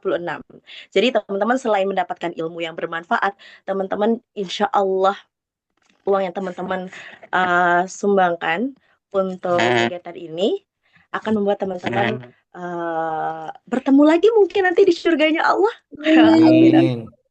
Amin, Masya Allah. Sekali lagi kami ucapkan ya Kang Haris atas ilmunya yang luar biasa pagi hari ini. Dan Alhamdulillah menyenangkan sekali penyampaian dari Kang Haris pada siang hari ini. Jadi kayak udah kenal lama di sama Kang Haris sendiri. Karena cara penyampaiannya sangat enjoy sekali tadi, Masya Allah, Alhamdulillah. Terima kasih. Oke, Ka- terima kasih Eh, Kang.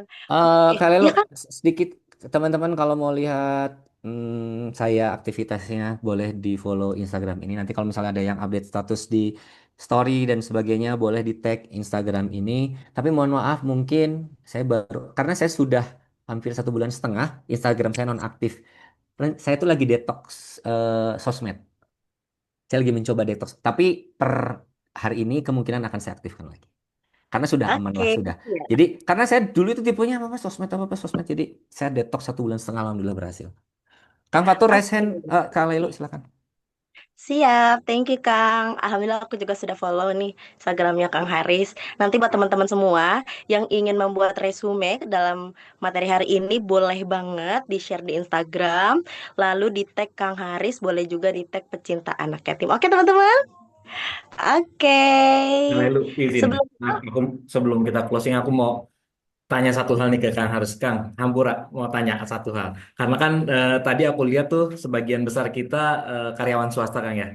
eh yang mungkin nanti di event-event perusahaannya ada MC, tapi terkadang juga mereka emang nggak niat aja jadi MC. Tapi bagaimana sih kalau yang pertama terima kasih dulu atas materi yang Kang Hari sampaikan tadi.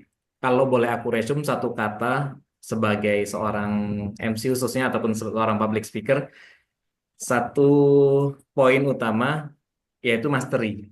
Jadi dari itu knowledge-nya, dari audience-nya dan segala macamnya. Nah, bagaimana sih kita mempraktekkan ini dalam kehidupan sehari-hari gitu. Untuk kepentingan ya siapa lagi kalau nggak bukan kepentingan kita misalkan di kantor dalam menyampaikan pendapat atau segala macam. Mohon satu poin ini sebagai closing statement kan. Atur nuhun. Ya, terima kasih Kang Fatur. Ini yang kadang-kadang kita gengsi. Kita itu kalau tadi yang di awal ingat gimana caranya supaya kita menjadi orang yang positif. Jadi jangan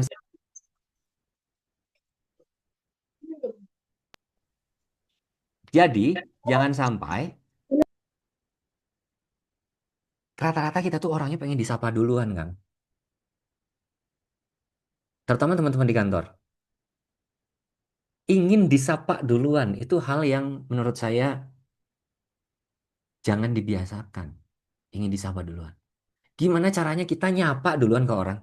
Itu melatih public speaking loh. Pagi Kak Lelu, gimana pagi ini? Hai Kak Ibran, udah sarapan belum? Kak Ade, gimana macet nggak jalanan hari ini? Jadi orang yang menyapa duluan, yang gimana Kak Citra sehat? Kenapa kemarin nggak masuk? Hal-hal yang kayak gitu yang membuat vibes positif di pagi hari, even ke security. Halo Bapak, sehat? Dinas malam nih, apa dinas pagi? Pulang jam berapa? Itu hal-hal simple. Hal simple. yang nanti bisa kebawa loh.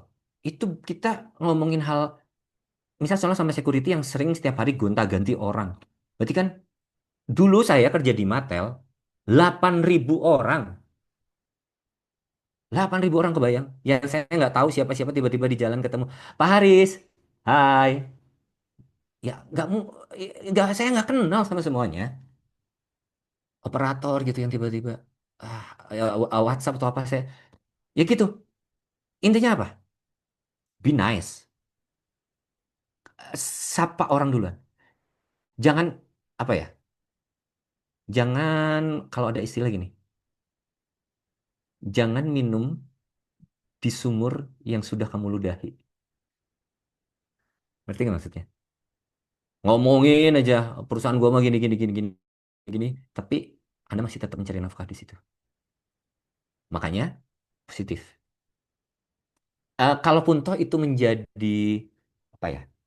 Kadang-kadang gini, kita kalau punya kebetean harus dirilis, memang harus dirilis, jangan dipendem. Misalnya kalian lu, gua tadi sebel sama bos gua. Tadi masa Nia cuma ngomong gini gini gini, eh, si bos marah banget.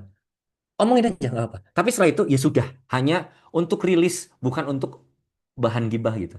Untuk ngerilis karena harus dirilis itu. Kalau nggak ngependem nanti akhirnya eh, vibes positifnya jadi hilang. Jadi siapapun ketemu dengan orang pertama atau apa senyum. Halo, selamat pagi. Sapa. Senyum, sapa, salam. Senyum, sapa, salam. Gitu aja. Semoga terjawab ya Kang Fatur. Oke, siap Kang. Terima kasih. Ya.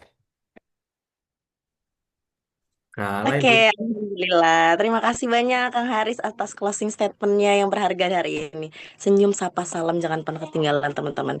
Karena mungkin itu juga akan membuat aura kita semakin aura-auran ya Kang. Bener. Bener loh. Bener-bener. Aura kita akan semakin baik eh, dan semoga akan membawa aura positif juga untuk sekitar kita Yes. gitu. Betul banget, Kak. Oke, alhamdulillah. Teman-teman mungkin sudah tidak ada lagi pertanyaan untuk siang hari ini dan kita sudah melihat jam. Insya Allah sebentar lagi jam 12 siang dan alhamdulillah semua materi yang Kang Haris sampaikan hari ini sudah tercatat dengan baik. Alhamdulillah. Coba teman-teman tunjukin dong mana catatannya. Kalau aku hari ini catatnya di handphone.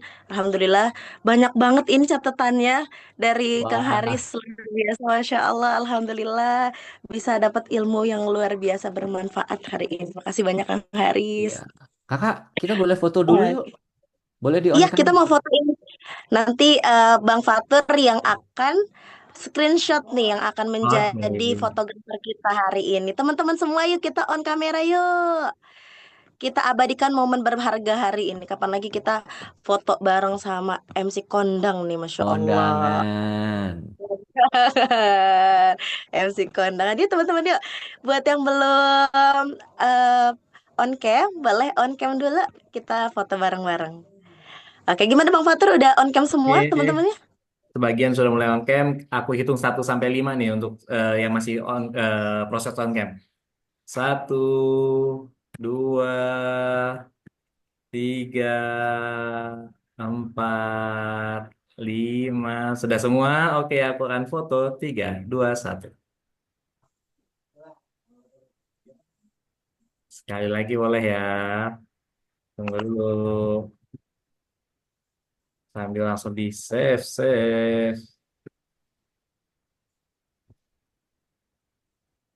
Oke, udah pose semua.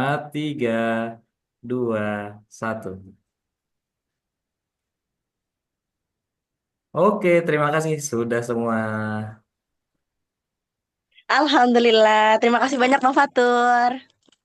Terima kasih kakak-kakak semuanya. Sehat-sehat semuanya. Semoga puasanya lancar. Semoga berkah Amin. untuk semuanya. Mohon maaf kalau dari saya ada yang tidak sesuai dengan ekspektasi.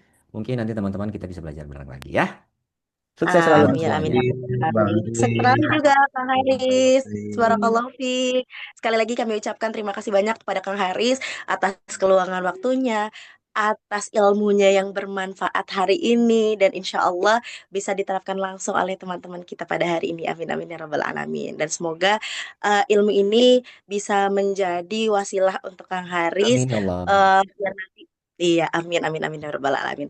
Oke, baiklah teman-teman semua, telah selesai kegiatan webinar kita pada hari ini oleh Kang Haris Nuzul yang luar biasa pemaparan materinya pada hari ini. Dan saya juga ucapkan terima kasih banyak kepada seluruh teman-teman yang telah berpartisipasi dalam kegiatan webinar upgrading skill pada hari ini. Terima kasih banyak teman-teman semua. Semoga apa yang kita bisa dapatkan pada hari ini atas keluangan waktu kita dapat bermanfaat di kemudian hari. Amin, amin, ya robbal alamin. Dan semoga Allah mencatat kegiatan kita pada hari ini sebagai nilai ibadah di bulan Ramadan ini. Amin, amin, ya robbal alamin. Baiklah teman-teman, karena sudah pukul 12, kita langsung tutup aja Bang Fatur. Sudah cukup.